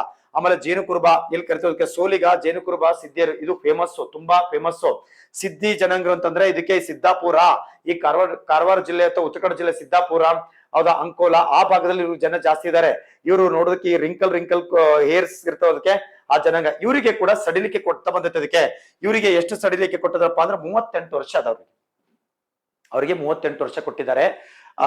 OBC SC ST ಮತ್ತು OBC ದವರಿಗೆ 35 ವರ್ಷ, GM ದವರಿಗೆ 33 ವರ್ಷ. ಕೇವಲ ಇದು ಒಂದು ನೇಮಕಾತಿ ಮಾತ್ರ. ಸರಿ, ನೆಕ್ಸ್ಟ್ ಮುಂದೆ ಶುಲ್ಕ ಆನ್ಲೈನ್ ಮೂಲಕ ಮಾತ್ರ ಪಾವತಿಸತಕ್ಕದ್ದು. ನೀವು ಆನ್ಲೈನ್ ನಲ್ಲೇ ಮಾತ್ರ ಪೇಮೆಂಟ್ ಮಾಡ್ತಾ ಬರ್ಬೇಕು, ದುಡ್ಡು ಕೈಯಾಗಿ ತಗೊಳಂಗಿಲ್ಲ ಅಥವಾ ಡೈರೆಕ್ಟ್ ಆನ್ಲೈನ್ ಪೇಮೆಂಟ್ ಮಾತ್ರ ಅವಕಾಶ ಇದೆ. ಸಾಮಾನ್ಯ ಅರ್ಹತೆ ಮತ್ತು ಇತರೆ ಪ್ರವರ್ಗದವರಿಗೆ 750 ರೂಪಾಯಿ. ಅಂದ್ರೆ ಪ್ರವರ್ಗ 2A ಅಂದ್ರೆ GM ದವರಿಗೆ ಮತ್ತು OBC ಅವರಿಗೆ ಎಲ್ಲರಿಗೂ ಒಳಗೊಂಡಂತೆ. ಅಂದ್ರೆ OBC ಅಂತಂದ್ರೆ ಎಲ್ಲ 2A 2B 3A 3B ದವರಿಗೆ 750 ರೂಪಾಯಿ ಆದ. ಆಮೇಲೆ ಪರಿಶಿಷ್ಟ ಜಾತಿ, ಪರಿಶಿಷ್ಟ ಪಂಗಡ, ಪ್ರವರ್ಗ 1 ಹಾಗೂ ಮಾಜಿ ಸೈನಿಕ ಅಭ್ಯರ್ಥಿಗಳಿಗೆ ನಿಮ್ಗೆ 500 ರೂಪಾಯಿ ಆದ. ಒಂದು ಸಲ ನೀವು ಪಾವತಿಸಿರುವಂತ ಫೀ ಯಾವುದೇ ಕಾರಣಕ್ಕೂ ಕೂಡ ಮತ್ತೆ ವಾಪಸ್ಸು ಮರಳಿ ಕೊಡೋದಿಲ್ಲ. ಪಾವತಿಸಿದ ಶುಲ್ಕವನ್ನು ಹಿಂದಿರುಗಿಸಲಾಗುವುದಿಲ್ಲ. ಸರ್ ಇವತ್ತು ಹಾಕಿ ನಾಳೆ ವಾಪಸ್ ಕೊಡಂಗಿಲ್ಲ ಅವರು, ಆಯ್ತಾ? ಒಂದ್ಸಲ ಹಾಕೋಕ್ಕಿಂತ ಮುಂಚೆ ಕರೆಕ್ಟ್ ಆಗಿ ನೀಟಾಗಿ ನೋಡ್ಕೊಂಡು ಆಗ್ತಾ ಬರ್ಬೇಕು ಇದಕ್ಕೆ. ಸರಿ, ಇದಾದ್ಮೇಲೆ ನೆಕ್ಸ್ಟ್ ಮತ್ತೆ ಮುಂದುವರ್ತಾನೆ ಇದಕ್ಕೆ.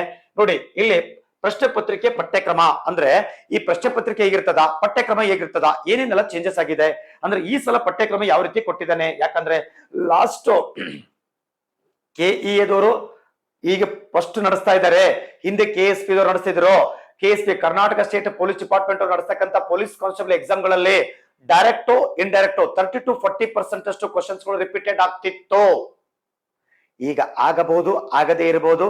ಈ ಸದ್ಯಕ್ಕೆ ನಾವು ಪ್ರಾಕ್ಟೀಸ್ KEA ಪ್ಯಾಟರ್ನ್ ಪ್ರಾಕ್ಟೀಸ್ ಮಾಡಬೇಕು. ಅವ್ರು ಯಾವ ರೀತಿ ಕ್ವಶನ್ ಪೇಪರ್ ತೆಗಿತಾರೆ, ಅಲ್ಲಿ ಕರೆಂಟ್ ಅಫೇರ್ಸ್ ಯಾವ ರೀತಿ ಕೇಳ್ತಾ ಬರ್ತಾರೆ, ಇತರ ವಿಷಯಗಳನ್ನ ಯಾವ ರೀತಿ ಕೇಳ್ತಾ ಬರ್ತಾರೆ ಅನ್ನೋದನ್ನ ಚೆನ್ನಾಗಿ ಪ್ರಾಕ್ಟೀಸ್ ಮಾಡ್ತಾ ಬರ್ಬೇಕು ಇದಕ್ಕೆ. ಸರಿ, ಹಾಗಾದ್ರೆ ಈ ಪ್ರಶ್ನೆ ಪತ್ರಿಕೆ ಹಾಗೂ ಪಠ್ಯಕ್ರಮ ನೋಡಿ. ಫಸ್ಟ್ ಪೇಪರ್ ಒಂದು ಪೇಪರ್ ಇರ್ತದ, ಅದು GK ಪೇಪರ್. ಆ ಪೇಪರ್ ಒಂದು ಪೇಪರ್ GK ಪೇಪರ್, ಇದೇ ಮೇನ್ ಪೇಪರ್, ಸ್ಕೋರಿಂಗ್ ಪೇಪರ್. ಇದೇ ಪೇಪರ್ ನಿಮ್ಗೆ ಸೆಲೆಕ್ಷನ್ ಮಾಡತಕ್ಕಂಥದ್ದು, ಫಿಸಿಕಲ್ ಎಲಿಜಿಬಲ್ ಮಾಡ್ತಕ್ಕಂಥ ಈ ಪೇಪರ್. ಸಾಮಾನ್ಯ ಜ್ಞಾನ, ವಿಜ್ಞಾನ, ಸಾಮಾನ್ಯ ಜ್ಞಾನ ಜನರಲ್ ನಾಲೆಜ್, ಅದ್ರಾಗ ವಿಜ್ಞಾನ, ಭೂಗೋಳ, ಇತಿಹಾಸ, ಭಾರತದ ಸಂವಿಧಾನ, ರಾಷ್ಟ್ರೀಯ ಸ್ವಾತಂತ್ರ್ಯ ಚಳವಳಿ, ಮಾನಸಿಕ ಸಾಮರ್ಥ್ಯ ಮತ್ತು ನೈತಿಕ ಶಿಕ್ಷಣ ಒಳಗೊಂಡಂತೆ ಸಾಮಾನ್ಯ ಅಧ್ಯಯನ. ಇಷ್ಟು ವಿಷಯಗಳನ್ನು ಒಳಗೊಂಡಂತೆ ಸಾಮಾನ್ಯ ಅಧ್ಯಯನ. ನೋಡ್ರಿ, ಸಾಮಾನ್ಯ ಅಧ್ಯಯನ ಅಂದ್ರೆ ಹಿಸ್ಟ್ರಿ ಬರ್ತದ, ಜಿಯೋಗ್ರಫಿ ಬರ್ತದ, ಕಾನ್ಸ್ಟಿಟ್ಯೂಷನ್ ಬರ್ತದ, ಎಕನಾಮಿಕ್ಸ್ ಬರ್ತದ. ಆಮೇಲೆ ಅದ್ರ ಜೊತೆಗೆ ನಮ್ಮ ವಿಷಯ ಸಾಮಾನ್ಯ ವಿಜ್ಞಾನ ಅಂತ ಬರ್ತದೆ, ಮೆಂಟಲಿಟಿ ಮಾನಸಿಕ ಸಾಮರ್ಥ್ಯ ಬರ್ತದೆ, ಪ್ರಚಲಿತ ಘಟನೆಗಳು ಬರ್ತದೆ, ಮತ್ತು ನೀತಿ ಶಿಕ್ಷಣಕ್ಕೆ ಅಂದ್ರೆ ನೈತಿಕ ಶಿಕ್ಷಣ ಬರ್ತದೆ, ಮತ್ತು ಕಂಪ್ಯೂಟರ್ 1, 2, 3 ಕ್ವಶನ್ಸ್ ಕೇಳುವಂತ ಸಾಧ್ಯತೆಗಳು ಇರ್ತದೆ. ಇಷ್ಟೆಲ್ಲ ವಿಷಯಗಳನ್ನು ಒಳಗೊಂಡಂತೆ ಮತ್ತು ಪ್ರಚಲಿತ ಘಟನೆಗಳು ಇಂಪಾರ್ಟೆಂಟ್. KA ಪ್ಯಾಟರ್ನ್ ತೆಗೆಯುವಂತ ಪ್ರಶ್ನೆ ಪತ್ರಿಕೆಗಳಲ್ಲಿ ಕರೆಂಟ್ ಅಫೇರ್ಸ್ ಮಾತ್ರ ತೆಗಿತಾ ಬರ್ತಾರೆ. Current affairs at least 1 ವರ್ಷದ್ದಾದ್ರೂ ನೋಡಿಕೊಳ್ಳಲೇಬೇಕು. ಹಿಂದೆ ಪೊಲೀಸ್ ಕಾನ್ಸ್ಟೇಬಲ್ ಎಕ್ಸಾಮ್ ಗಳಿಗೆ KSP ತೆಗಿತದ ಬರೀ 6 ತಿಂಗಳು ನೋಡ್ಕೊಂಡ್ರೆ ಸಾಕಾಗ್ತಿತ್ತು. ಆದ್ರೆ KEA ತೆಗಿತಾ ಬರೋದ್ರಿಂದ ನೋಡಿ, ಯಾಕಂದ್ರ ಈಗ ಸಡಿಲಿಕೆ ಕೊಟ್ಟಿದ್ದಾರೆ, ಸಡಿಲಿಕೆ ಕೊಟ್ಟಿದ್ದಾರೆ, ನನ್ನ ಸ್ಕೋರ್ ಚೆನ್ನಾಗಾಗ್ಬೇಕು, ಫಿಸಿಕಲ್ ಎಲಿಜಿಬಲ್ ಆಗ್ಬೇಕು ಅಂತಂದ್ರೆ ನಾನು ಯಾವುದನ್ನು ಕೂಡ ಬಿಡುವಂಗಿಲ್ಲ. ಕರೆಂಟ್ ಅಫೇರ್ಸ್ ಕೂಡ ಚೆನ್ನಾಗಿ ನೋಡ್ಬೇಕು. ಯಾಕಂದ್ರೆ ಮಿನಿಮಮ್ 1 ವರ್ಷ ನೋಡ್ಲೇಬೇಕು. ಯಾಕಂದ್ರೆ ಲಾಸ್ಟ್ 545 ಮತ್ತು 402 ಎಕ್ಸಾಮ್ ಗಳನ್ನ ಪೊಲೀಸ್ ಸಬ್ ಇನ್ಸ್ಪೆಕ್ಟರ್ ಎಕ್ಸಾಮ್ ಗಳನ್ನ KA ನಡೆಸ್ತಾ ಬಂದಿದೆ. ಅಲ್ಲಿ ಕೇಳಿರ್ತಕ್ಕಂಥ ಕರೆಂಟ್ ಅಫೇರ್ಸ್ ಬೇಸಿಸ್ ನಾನು ಹೇಳ್ತಾ ಇದ್ದೇನೆ. ಸುಮಾರು 1 ವರ್ಷದ ಕರೆಂಟ್ ಅಫೇರ್ಸ್ ಗಳು ಅಥವಾ ಮ್ಯಾಗಝಿನ್ಸ್ ಗಳು ನೀವು ಏನ್ ಹಿಡಿತೀರಿ ಗೊತ್ತಿಲ್ಲ, 1 ವರ್ಷಕ್ಕೆ ಸಂಬಂಧಪಟ್ಟಂತ ಕರೆಂಟ್ ಅಫೇರ್ಸ್ ಗಳನ್ನ ನಾವು ಅಪ್ಡೇಟ್ ಇರ್ತಾ ಬರಬೇಕು. ಅಂದ್ರೆ ನೇಮಕಾತಿ, ಈಗ ನೇಮಕಾತಿ ಇದ್ರ ಹಿಂದ 1 ವರ್ಷದ್ದು ಅಥವಾ ನೇಮಕಾತಿ ಆಗಿರ್ತಕ್ಕಂಥ ತಿಂಗಳು ಹಿಡ್ಕೊಂಡು 1 ವರ್ಷ ತನಕ ನಾನು ನೋಡ್ಲೇಬೇಕು, ಆಯ್ತಾ? ಸರಿ, ಅದಾದ್ಮೇಲೆ ಇಲ್ಲಿ ಒಟ್ಟು ಕ್ವಶನ್ಗಳು ಇಷ್ಟೆಲ್ಲಾ ವಿಷಯಗಳನ್ನು ಒಳಗೊಂಡಂತೆ ಕ್ವಶನ್ಗಳ ಸಂಖ್ಯೆ 100, ಅಂಕಗಳು ಕೂಡ 100 ಇರ್ತವೆ. ಆದ್ರೆ ನೆಗೆಟಿವ್ ಅಂಕ 1/4 ಇರ್ತದೆ. ಅಂದ್ರೆ ಈ ನೆಗೆಟಿವ್ ಅಂಕ ನೆಕ್ಸ್ಟ್ ಮಾತಾಡೋಣ. ಅಂಕಗಳು 100, ಕ್ವಶನ್ಗಳು 100, ಅಂಕಗಳು 100. ಅದ್ರ ಅವಧಿ 1.5 ಗಂಟೆ ಅಂದ್ರೆ 90 ನಿಮಿಷ. ಸಿಂಪಲ್ ಗೊತ್ತಿರ್ಲಿ, 1.5 ಗಂಟೆ 90 ನಿಮಿಷ ಅಂದ್ರೆ ಒಂದು ಕ್ವಶನಿಗೆ 1 ನಿಮಿಷಕ್ಕಿಂತಲೂ ಕೂಡ ಕಡಿಮೆ ಅವಧಿ ನಿಮಗೆ ಸಿಗುತ್ತದೆ. ಎಕ್ಸಾಮ್ದಾಗ ಒಂದು ಕ್ವಶನ್ಗೆ 1 ನಿಮಿಷಕ್ಕಿಂತ ಕಡಿಮೆ ಸಮಯ ಸಿಗ್ತಾ ಬರ್ತಪ್ಪ ಅಂತಂದ್ರೆ ಬಿಫೋರ್ ಎಕ್ಸಾಮ್ ಹೋಗೋಕ್ಕಿಂತ ಮುಂಚೆ ಮಾಡೆಲ್ ಎಕ್ಸಾಮ್ ಗಳನ್ನ ಅದನ್ನ ನೀವು ಏನೇ ಗೊತ್ತಾ, ಎಕ್ಸಾಮ್ ಮೂಡೊಳಗೆ ಕೂತ್ಕೊಂಡು ಅದನ್ನ ಸಾಲ್ವ್ ಮಾಡ್ಬೇಕು. ಯಾಕಂದ್ರೆ ನೋಡಿ, ನಾನು ಹೇಳೋ ಪ್ರಕಾರ ಈ ಎಕ್ಸಾಮ್ ನನ್ನ ಎನಿ ಕಂಡೀಷನ್ ಕ್ಲಿಯರ್ ಮಾಡ್ಲೇಬೇಕು. ಸಾರ್ ನನ್ಗೆ ಗೊತ್ತಿಲ್ಲ ಸರ್, ನನ್ಗೆ ಒಟ್ಟು ಇನ್ಫಾರ್ಮ್ ಹಾಕೊಂಡು ಹೋಗ್ಲೇಬೇಕು ಅಂತಂದ್ರೆ ಮಿನಿಮಮ್ ಎಲ್ಲಾ ವಿಷಯಗಳನ್ನ ಒಳಗೊಂಡಂತೆ 10,000 ಕ್ವಶನ್ ಗಳಿಗಿಂತ ಹೆಚ್ಚು ಸಾಲ್ವ್ ಆಗ್ಬೇಕು ಈಚ್ ಸಬ್ಜೆಕ್ಟ್. ಸೈನ್ಸು, ಮೆಂಟಲಿಟಿ ಅಂದ್ರೆ ಒಂದು 8-10 ಟಾಪಿಕ್ಗಳು ಇಂಪಾರ್ಟೆಂಟ್ ಬರ್ತವೆ. ಅದ್ರ ಜೊತೆಗೆ ಕಾನ್ಸ್ಟಿಟ್ಯೂಷನ್, ಅದ್ರ ಜೊತೆಗೆ ಜಿಯೋಗ್ರಫಿ, ಮತ್ತೆ ಆಮೇಲೆ ಕರೆಂಟ್ ಇವೆಂಟ್ ರಿಲೇಟೆಡ್ ಆಗಿರ್ತಕ್ಕಂಥ ಎಕನಾಮಿಕ್ಸ್, ಹೌದಾ? ಆಮೇಲೆ ಕರೆಂಟ್ ಅಫೇರ್ಸ್ ರಿಲೇಟೆಡ್ ಆಗಿರ್ತಕ್ಕಂಥ ಪ್ರಶಸ್ತಿಗಳು ಎಲ್ಲ ನೋಡ್ತಾ ಬರ್ಬೇಕು. ಮತ್ತು ನಮ್ಮ ಸೈನ್ಸ್ ಅಲ್ಲಿ ಫಿಸಿಕ್ಸ್ ಬರ್ತದ, ಕೆಮಿಸ್ಟ್ರಿ ಬರ್ತದ, ಬಯಾಲಜಿ ಬರ್ತದ, ಮತ್ತೆ ಆಮೇಲೆ ಕರೆಂಟ್ ಸೈನ್ಸ್ ಅಂತ ಬರುತ್ತೆ. ಆಮೇಲೆ ಇಸ್ರೋ ಬಗ್ಗೆ ಗೊತ್ತಿರಬೇಕು, DRDO ಬಗ್ಗೆ ಗೊತ್ತಿರಬೇಕು, ಡಿಫೆನ್ಸ್ ಸಿಸ್ಟಮ್ ಬಗ್ಗೆ ಗೊತ್ತಿರಬೇಕು, ಇತ್ತೀಚೆಗೆ ಉಡಾವಣೆ ಮಾಡಿರ್ತಕ್ಕಂಥ ಕ್ಷಿಪಣಿಗಳ ಬಗ್ಗೆ ಗೊತ್ತಿರಬೇಕು, ಅಥವಾ ತಯಾರು ಮಾಡಿದ ಕ್ಷಿಪಣಿಗಳ ಬಗ್ಗೆ ಗೊತ್ತಿರಬೇಕು, ಕೃತಕ ಉಪಗ್ರಹಗಳ ಬಗ್ಗೆ ಗೊತ್ತಿರಬೇಕು, ಆಮೇಲೆ ರಾಕೆಟ್ಗಳ ಬಗ್ಗೆ ಗೊತ್ತಿರಬೇಕು. ಚೆನ್ನಾಗಿ ತಿಳ್ಕೊಳ್ಬೇಕು. ಕ್ವಶನ್ಸ್ ಎಲ್ಲೆಲ್ಲಿ ರೈಸ್ ಆಗ್ತಾ ಬರ್ಬೋದು, ಆಯ್ತಾ. ಬಟ್ ಹೇಗೆ ರೈಸ್ ಆದ್ರೂ ಕೂಡ ನನ್ನ ಸ್ಕೋರ್ ಹೆಚ್ಚಾಗ್ಬೇಕು, ಫಿಸಿಕಲ್ ಎಲಿಜಿಬಲ್ ಆಗ್ಬೇಕು ಅಂತಂದ್ರೆ ಎಲ್ಲಾ ವಿಷಯವನ್ನು ಬ್ಯಾಲೆನ್ಸ್ ಮಾಡ್ಬೇಕು. 100 ಕ್ವಶನ್ಸ್ಗಳು ಇರ್ತದೆ, 100 ಅಂಕಗಳಿರ್ತದೆ, ನಿಮಿಷ 90 ನಿಮಿಷ ಅಂದ್ರೆ 1.5 ಗಂಟೆ, 60 + 30 90 ನಿಮಿಷ ಒಳಗೊಂಡಿರ್ತದೆ, ಗೊತ್ತಿರೋದಕ್ಕೆ. ಸರ್ ಆಮೇಲೆ ನೆಕ್ಸ್ಟ್ ಈ ಕೆಲವೊಬ್ರು ಸರ್ ಕಡ್ಡಾಯ ಕನ್ನಡ ಅಂತ ಹೇಳ್ತಾ ಇದ್ರೆ ಸರ್ ಏನು ಸ್ವಲ್ಪ ಗೊಂದಲ ಇದೆ, ಏನ್ ತಲೆ ಕೆಡಿಸ್ಕೊಳ್ಬೇಡಿ. ಬಹುತೇಕ ನಮ್ಮ ಕರ್ನಾಟಕದಲ್ಲಿ ವಾಸ ಇರ್ತಕ್ಕಂಥ ಜನರು ನೀವು ಕಾಮನ್ ಆಗಿ SLC ತನಕ ಓದಿರ್ತೀರಿ. ಕನ್ನಡಕ ನೀವು ನಾರ್ಮಲ್ ಆಗಿರುವಂತಹ ಸ್ಟೇಟ್ ಸಿಲೆಬಸ್ ನೀವು ಓದ್ತಾ ಬಂದಿರ್ತೀರಿ. ಕನ್ನಡ ಇದ್ದವ್ರಿಗೆ ಯಾವುದೋ ಸಮಸ್ಯೆ ಇಲ್ಲ. ಇದು ಗಡಿನಾಡು ಕನ್ನಡಿಗರಿಗೆ ಅಥವಾ ಕನ್ನಡ ವಿಷಯವನ್ನು ತೆಗೆದುಕೊಳ್ಳದೇ ಇರ್ತಕ್ಕಂಥ ಅಭ್ಯರ್ಥಿಗಳಿಗೆ ಇದು ಬರ್ತದ. ಬಟ್ ಸಾಮಾನ್ಯ ಇರ್ತಕ್ಕಂಥವ್ರಿಗೆ ಯಾವುದೋ ನೀವು ಟೆನ್ಷನ್ ತಗೊಳಂಗಿಲ್ಲ. ಆಮೇಲೆ ಇದರದ್ದು ನಡೆಸುವಂತ ಎಕ್ಸಾಮ್ ನಂತರದಲ್ಲಿ ತಿಳಿಸಲಾಗ್ತದ ಅಂತದ. ಇದಕ್ಕೆ ನೀವು ನೋಟಿಫಿಕೇಶನ್ ಟಿಪ್ಪಣಿ B ನಲ್ಲಿ ಇದಕ್ಕೆ ಸಂಬಂಧಪಟ್ಟಂತ ವಿಷಯಗಳು ಕೂಡ ಏನಾಗುತ್ತೆ ಅನ್ನೋದಕ್ಕೆ ಕೊಡ್ಲಾಗ್ತಾ ಬಂದದ. ಇದ್ರ ಬಗ್ಗೆ ಜಾಸ್ತಿ ತಲೆ ಕೆಡಿಸ್ಕೊಳಕ್ ಹೋಗ್ಬೇಡ್ರಿ, ಇದೇ ಸ್ಕೋರಿಂಗ್ ಅಲ್ಲ. ಬಟ್ ಮೇನ್ ನಮ್ಗೆ GK ಪೇಪರ್ ಲಿಖಿತ ಪರೀಕ್ಷೆ ಒಳಗಡೆ ಇಷ್ಟೆಲ್ಲ ವಿಷಯಗಳು, ಅಂಕಗಳು, ಸಮಯ, ಆ ಸಮಯದೊಳಗಡೆ ಆ ಕೊಟ್ಟಂತ ಸಮಯದಲ್ಲಿ ಕೊಟ್ಟಂತ ಕ್ವಶನ್ ಪೇಪರ್ ಅಲ್ಲಿ ಎಷ್ಟು ಚೆನ್ನಾಗಿ ಸ್ಕೋರ್ ಮಾಡ್ತೀವಿ ಅದ್ರ ಬೇಸಿಸ್ ಮೇಲೆ ಒಂದು ಪೋಸ್ಟಿಗೆ 5ರಂತೆ ಫಿಸಿಕಲ್ ಎಲಿಜಿಬಲ್ ಆಗ್ತಾ ಬರ್ತೀರಿ. ಸರಿ, ನೆಕ್ಸ್ಟ್ ಮುಂದೆ ನೋಡ್ತಾ ಬರೋದಕ್ಕ. ಆಮೇಲೆ ಈ ಎಕ್ಸಾಮ್ ಗಳನ್ನ ಚೆನ್ನಾಗಿ ಪ್ರಾಕ್ಟೀಸ್ ಮಾಡ್ಕೊಂಡು ಆಮೇಲೆ ನಮ್ಮಲ್ಲಿ ಮಾಡಲ್ ಎಕ್ಸಾಮ್ಸ್ ಗಳು ಕೂಡ ನಡೆಸ್ತಾ ಬರ್ತಾರೆ. ನಮ್ಮ ಕ್ಲಾಸಿಕ್ ಸಂಸ್ಥೆಯಲ್ಲಿ ಪ್ರತಿ ಸಂಡೇ ಮಾಡಲ್ ಎಕ್ಸಾಮ್ಸ್ ಕೂಡ ನಡೆಸ್ತಾ ಬರ್ತಾರೆ. ಅದಕ್ಕೆ ನೀವು ಬಂದು ಅಟೆಂಡ್ ಆಗಿ ಕೂಡ ಬರೀತಾ ಬಂದಿದ್ದಕ್ಕೆ. ನಮ್ಮಲ್ಲಿ ಮಾಡಲ್ ಎಕ್ಸಾಮ್ಸ್ ಯಾವುದೇ ರೀತಿ ಫ್ರೀ ಆಗಿ ನಡೆಸೋದಿಲ್ಲ, ಫ್ರೀ ಕೊಡೋದು ನಮ್ಗಿಲ್ಲ. ಯಾಕಂದ್ರೆ ನಮ್ಗೆ ಏನ್ ಗೊತ್ತಾ, ರಿಯಲ್ ಎಕ್ಸಾಮ್ ದಾಗ ನೀವು ಯಾವ ರೀತಿ ಹೋಗಿ ಬರೀತೀರಿ, ಯಾವ ರೀತಿ OMR ಕೊಡ್ತಾರೆ, ಯಾವ ರೀತಿ ರಿಜಿಸ್ಟ್ರೇಷನ್ ನಂಬರ್ ತುಂಬ್ತೀರಿ, ಏನ್ ಎಕ್ಸಾಮ್ ಫೀಲ್ ನಮ್ಮಲ್ಲಿ ಸಿಗ್ತಾ ಬರ್ತದೆ. ಅದಕ್ಕೆ ಮತ್ತಷ್ಟೇ ಇಲ್ಲ, ನೀವು ಎಕ್ಸಾಮ್ ಬರೆದ ನಂತರ ಕಾರ್ಬನ್ ಕಾಪಿ ನೀವು ತಗೊಂಡೋಗ್ಬೋದು. ಆ ಇರುವಂತ OMR ಶೀಟ್ ನಾವು ಮಷಿನ್ ನಲ್ಲಿ ಹಾಕಿ ಚೆಕ್ ಮಾಡ್ಕೊಂಡು ನಿಮ್ ರಿಸಲ್ಟ್ಸ್ ಅನೌನ್ಸ್ಮೆಂಟ್ ಮಾಡ್ತಾ ಬರ್ತದ. ಆ ವ್ಯವಸ್ಥೆ ಈ ಸಂಸ್ಥೆಯಲ್ಲಿ ಮಾಡ್ಲಾಗ್ತಾ ಬಂದದ. ಸೊ ಹಾಗಾಗಿ ನಮ್ಮಲ್ಲಿ ಏನ್ ಮಾಡ್ತೋ ಮಿನಿಮಮ್ ಫೀಸ್ ಅನ್ನ ಇಡ್ತಾ ಬಂದಿದೆ. ಮುಂಚೆಲ್ಲ 30 ರೂಪಾಯಿ 50 ರೂಪಾಯಿ ಇಡ್ತಾ ಬಂತು. ಈಗ ಏನಿಲ್ಲ, ಕೇವಲ 20 ರೂಪಾಯಿ ಮಾತ್ರ. ಆ 20 ರೂಪಾಯಿ ನಿಮ್ಗೆ ಕೊಡುವಂತ OMR ಶೀಟಿಗೆ ಮತ್ತೆ ಅದ್ರ ಜೊತೆಗೆ ನಿಮ್ಗೆ ಚೆಕಿಂಗ್ ಮಾಡೋದಕ್ಕ ಮತ್ತೆ ಚೆಕಿಂಗ್ ಮಾಡಿ ರಿಸಲ್ಟ್ ಶೀಟ್ ಹಚ್ಚೋದಕ್ಕೆ ನಿಮ್ಗೆ ಏನ್ ಮಾಡ್ತಾ ಬರ್ತಾರೆ ಗೊತ್ತಾ, ಇದಕ್ಕೆ ಆ ಮಿನಿಮಮ್ ಶುಲ್ಕವನ್ನು ತಗೊಳ್ಳಾಗ್ತಾ ಬರ್ತದೆ. ಅದಕ್ಕೆ ಆ ಶುಲ್ಕದಿಂದ ಯಾವುದೇ ರೀತಿ ಲಾಭದಾಯಕ ಅಲ್ಲ. ಅದು ಶುಲ್ಕ OMR, ಅದರದ್ದು ಸ್ಕ್ಯಾನಿಂಗ್ ಮಷೀನ್, ಅದರ ಮೇಂಟೆನೆನ್ಸ್ ಮತ್ತು ರಿಸಲ್ಟ್ ಶೀಟ್ ಅನ್ನ ಆನ್ಲೈನ್ ಅಲ್ಲಿ ಅಥವಾ ನಮ್ಗೆ ಸಂಸ್ಥೆಗೆ ಸಂಬಂಧಪಟ್ಟಂತ ಸೋಷಿಯಲ್ ಮೀಡಿಯಾಗಳಲ್ಲಿ ಅಥವಾ ಯಾವ್ದೋ ಈ ಟೆಲಿಗ್ರಾಮ್ ಚಾನಲ್ ಕೂಡ ಏನಾಗ್ತಾ ಬರ್ತಲ್ಲ ಅದಕ್ಕೆ ಹಾಕ್ಲಾಗ್ತಾ ಬರ್ತಾ, ಅದಕ್ಕೆ ಮಿನಿಮಮ್ ಕಾಸ್ಟ್ ಅನ್ನು ತಗೊಳ್ಳಾಗ್ತಾ ಬರ್ತದೆ. ಅದಕ್ಕೆ ಅದನ್ನು ಹೊರತುಪಡಿಸಿ ಬೇರೆ ಯಾವ್ದು ಲಾಭದಾಯಕವಾಗಿ ಅಂತ ಇಲ್ಲ ಮತ್ತು ಫ್ರೀನು ಕೂಡ ನಡೆಸೋದಿಲ್ಲ. ನಮ್ಮಲ್ಲಿ ಮಿನಿಮಮ್ ಚಾರ್ಜ್ ಇದೆ, ಆಯ್ತಾ. ಯಾರಿಗೆ ನಾನು ಸೆಲೆಕ್ಷನ್ ಆಗ್ಲೇಬೇಕು ಅಂತ ಅನ್ನೋರು ಬಂದ್ ಬೇಕಿದ್ರೆ ಬರಿಬಹುದು. ಇಲ್ಲ ಸರ್ ಇವು ಫ್ರೀ ನಡೆಸಲ್ಲ ನಮ್ಗೆ ಆಗಲ್ಲ ಅಂದ್ರೆ ಚಾಯ್ಸ್ ಇಸ್ ಯುವರ್ಸ್, ಆಯ್ತಾ. ಕೇವಲ 20 ರೂಪಾಯಿ ಮಾತ್ರ, ಒಂದ್ ಎಕ್ಸಾಮ್ಗೆ 20 ರೂಪಾಯಿ ಮಾತ್ರ. ಆ ಕೇಳ್ತಕ್ಕಂಥ ಕ್ವಶನ್ಸ್ ಗಳು ಸ್ಟ್ಯಾಂಡರ್ಡ್ ಆಗಿ ಅದು KA ಪ್ಯಾಟರ್ನ್ ಆಗಿ ಇಲ್ಲಿ ಏನಾಗತ್ತಾ ಕೇಳಲಾಗ್ತಾ ಬರ್ತದೆ. ಅದಕ್ಕೆ ಅಷ್ಟು ಪ್ರಾಮಾಣಿಕ ಪ್ರಯತ್ನ ಅಂತ ತಿಳ್ಕೊಂಡು ಈ ಸಂಸ್ಥೆ ಏನಾಗತ್ತಲ್ಲ ಅದಕ್ಕೆ ಮಾಡ್ಲಾಗ್ತಾ ಬರ್ತದೆ. ಅದಕ್ಕೆ ತಮಗೆ ಯಾರು ಇಚ್ಛಾಶಕ್ತಿ ಉಳ್ಳೋರು, ನಾನು ಹುದ್ದೆ ಪಡ್ಕೊಂಡು ಹೋಗ್ಲೇಬೇಕು ಅಂತ ಅನ್ನೋರು ಬಂದು ಅದನ್ನ ನೀವು ಬರಿಬಹುದು. ಸರಿ, ನೆಕ್ಸ್ಟ್ ಸುಮ್ಮನೆ ಮತ್ತೆ ಎಕ್ಸಾಮ್ ಬರೆದು ಹೋಗೋದಷ್ಟೇ ಅಲ್ಲ, ನೆಕ್ಸ್ಟ್ ವೀಕ್ ಅದ್ರದ್ದು ರಿಸಲ್ಟ್ ಕೂಡ ನಿಮ್ಗೆ ಅನೌನ್ಸ್ಮೆಂಟ್ ಮಾಡ್ತಾ ಬರ್ತದೆ. ಆ ರಿಸಲ್ಟ್ ಅಲ್ಲಿ ನಿಮ್ಗೆ ಏನಾದ್ರು ಗೊಂದಲ ಇತ್ತು ಸರ್, ಈ ಕ್ವಶನ್ ತಪ್ಪಿತ್ತು ಅಂದ್ರೂ ಕೂಡ ಬಂದು ನಮ್ಮ ಸಂಸ್ಥೆಯಲ್ಲಿ ಸಂಬಂಧಪಟ್ಟಂತ ಕಚೇರಿಗೆ ಹೋಗಿ ಅದನ್ನ ನೀವು ಡಿಸ್ಕಸ್ ಮಾಡ್ಕೊಂಡು ಅದನ್ನ ಕ್ಲಾರಿಫಿಕೇಶನ್ ಮಾಡ್ಕೊಳ್ಳುವಂತ ಅವಕಾಶ ಕೂಡ ಈ ನಮ್ಮ ಸಂಸ್ಥೆಯಲ್ಲಿ ಕೊಡ್ಲಾಗ್ತಾ ಬಂದಿದೆ. ಅದಕ್ಕೆ ಸರಿ, ನೆಕ್ಸ್ಟ್ ಮುಂದೆ ಮಾತನಾಡ್ತಾ ಬರ್ತೀನಿ. ಇದಕ್ಕೆ ನೆಕ್ಸ್ಟ್ ಮುಂದೆ ಈಗ ನೋಡಿ ಎಕ್ಸಾಮ್ ಚೆನ್ನಾಗಿ ಕ್ಲಿಯರ್ ಮಾಡಿದ ನಂತರದಲ್ಲಿ ಒಂದು ಹುದ್ದೆಗೆ ಅನುಗುಣವಾಗಿ 5 ಜನರ ಅಂದ್ರೆ ಒಂದು ಪೋಸ್ಟ್ಗೆ 5ರಂತೆ ಫಿಸಿಕಲ್ ಎಲಿಜಿಬಲ್ ಆಗ್ತಾ ಬರ್ತದ. ಫಿಸಿಕಲ್ ಹೋಗ್ಬೇಕಾದ್ರೆ ಫಸ್ಟ್ ನಿಮ್ಗೆ ರನ್ನಿಂಗ್ 6 ನಿಮಿಷ 30 ಸೆಕೆಂಡ್ ಅಲ್ಲಿ 4 ರೌಂಡ್ ಓಡ್ಬೇಕು. ಒಂದ್ ರೌಂಡ್ 400 ಮೀಟರ್ ಇರ್ತದ, 4 ರೌಂಡ್ ಓಡ್ಬೇಕು, ನಾನ್ ಸ್ಟಾಪ್ ಆಗಿ ಓಡ್ತಾ ಬರ್ಬೇಕು, ಆಯ್ತಾ. ಅದು 6 ನಿಮಿಷ 30 ಸೆಕೆಂಡ್ ಅಲ್ಲಿ 1600 ಮೀಟರ್ ಓಡ್ಬೇಕು ಅಂತಂದ್ರೆ ಗ್ರೌಂಡಿಗೆ ಹೋಗಿ ಪ್ರಾಕ್ಟೀಸ್ ಮಾಡಿರ್ಬೇಕು. ನೀ ಏನ್ ತೆಳ್ಳಗಿದಾರ ಕೆಲ್ಸ ಆಗಲ್ಲ. ಗ್ರೌಂಡಿಗೆ ಯಾವಾಗ ಹೋಗ್ರಿ ಅಂತಂದ್ರೆ ಮೊದಲು ಎಕ್ಸಾಮ್ ಚೆನ್ನಾಗಿ ಮಾಡ್ರಿ. ಇಲ್ಲ ಸರ್ ನಾನು ಎಕ್ಸಾಮ್ ಚೆನ್ನಾಗೂ ಮಾಡ್ತೀನಿ, ನಾನು ಗ್ರೌಂಡಿಗೆ ಹೋಗಿ ಓಡ್ತೀನಿ, ಚಾಯ್ಸ್ ಇಸ್ ಯುವರ್ಸ್, ನಿಮ್ಮ ಕನ್ನಡ. ಯಾಕಂದ್ರೆ ಈಗ ನಿಂತ ನೀವು ಗ್ರೌಂಡಿಗೆ ಹೋಗಿ ಓಡಕ್ ಹೋದ್ರೆ ವಾಪಸ್ ಬಂದು ಊಟ ಗೀಟ ಮಾಡ್ಕೊಂಡು ಲೈಬ್ರರಿ ಕುಂತು ಓದ್ಕೋತ್ ಕುಂತ್ರೆ ಆಹಾ ಒಳ್ಳೆ ನಿದ್ದೆ ಬರತೈತಿ. ಯಾಕ ಮೈ ಎಲ್ಲ ಟೈರ್ಡ್ ಆಗಿರ್ತೈತಿ.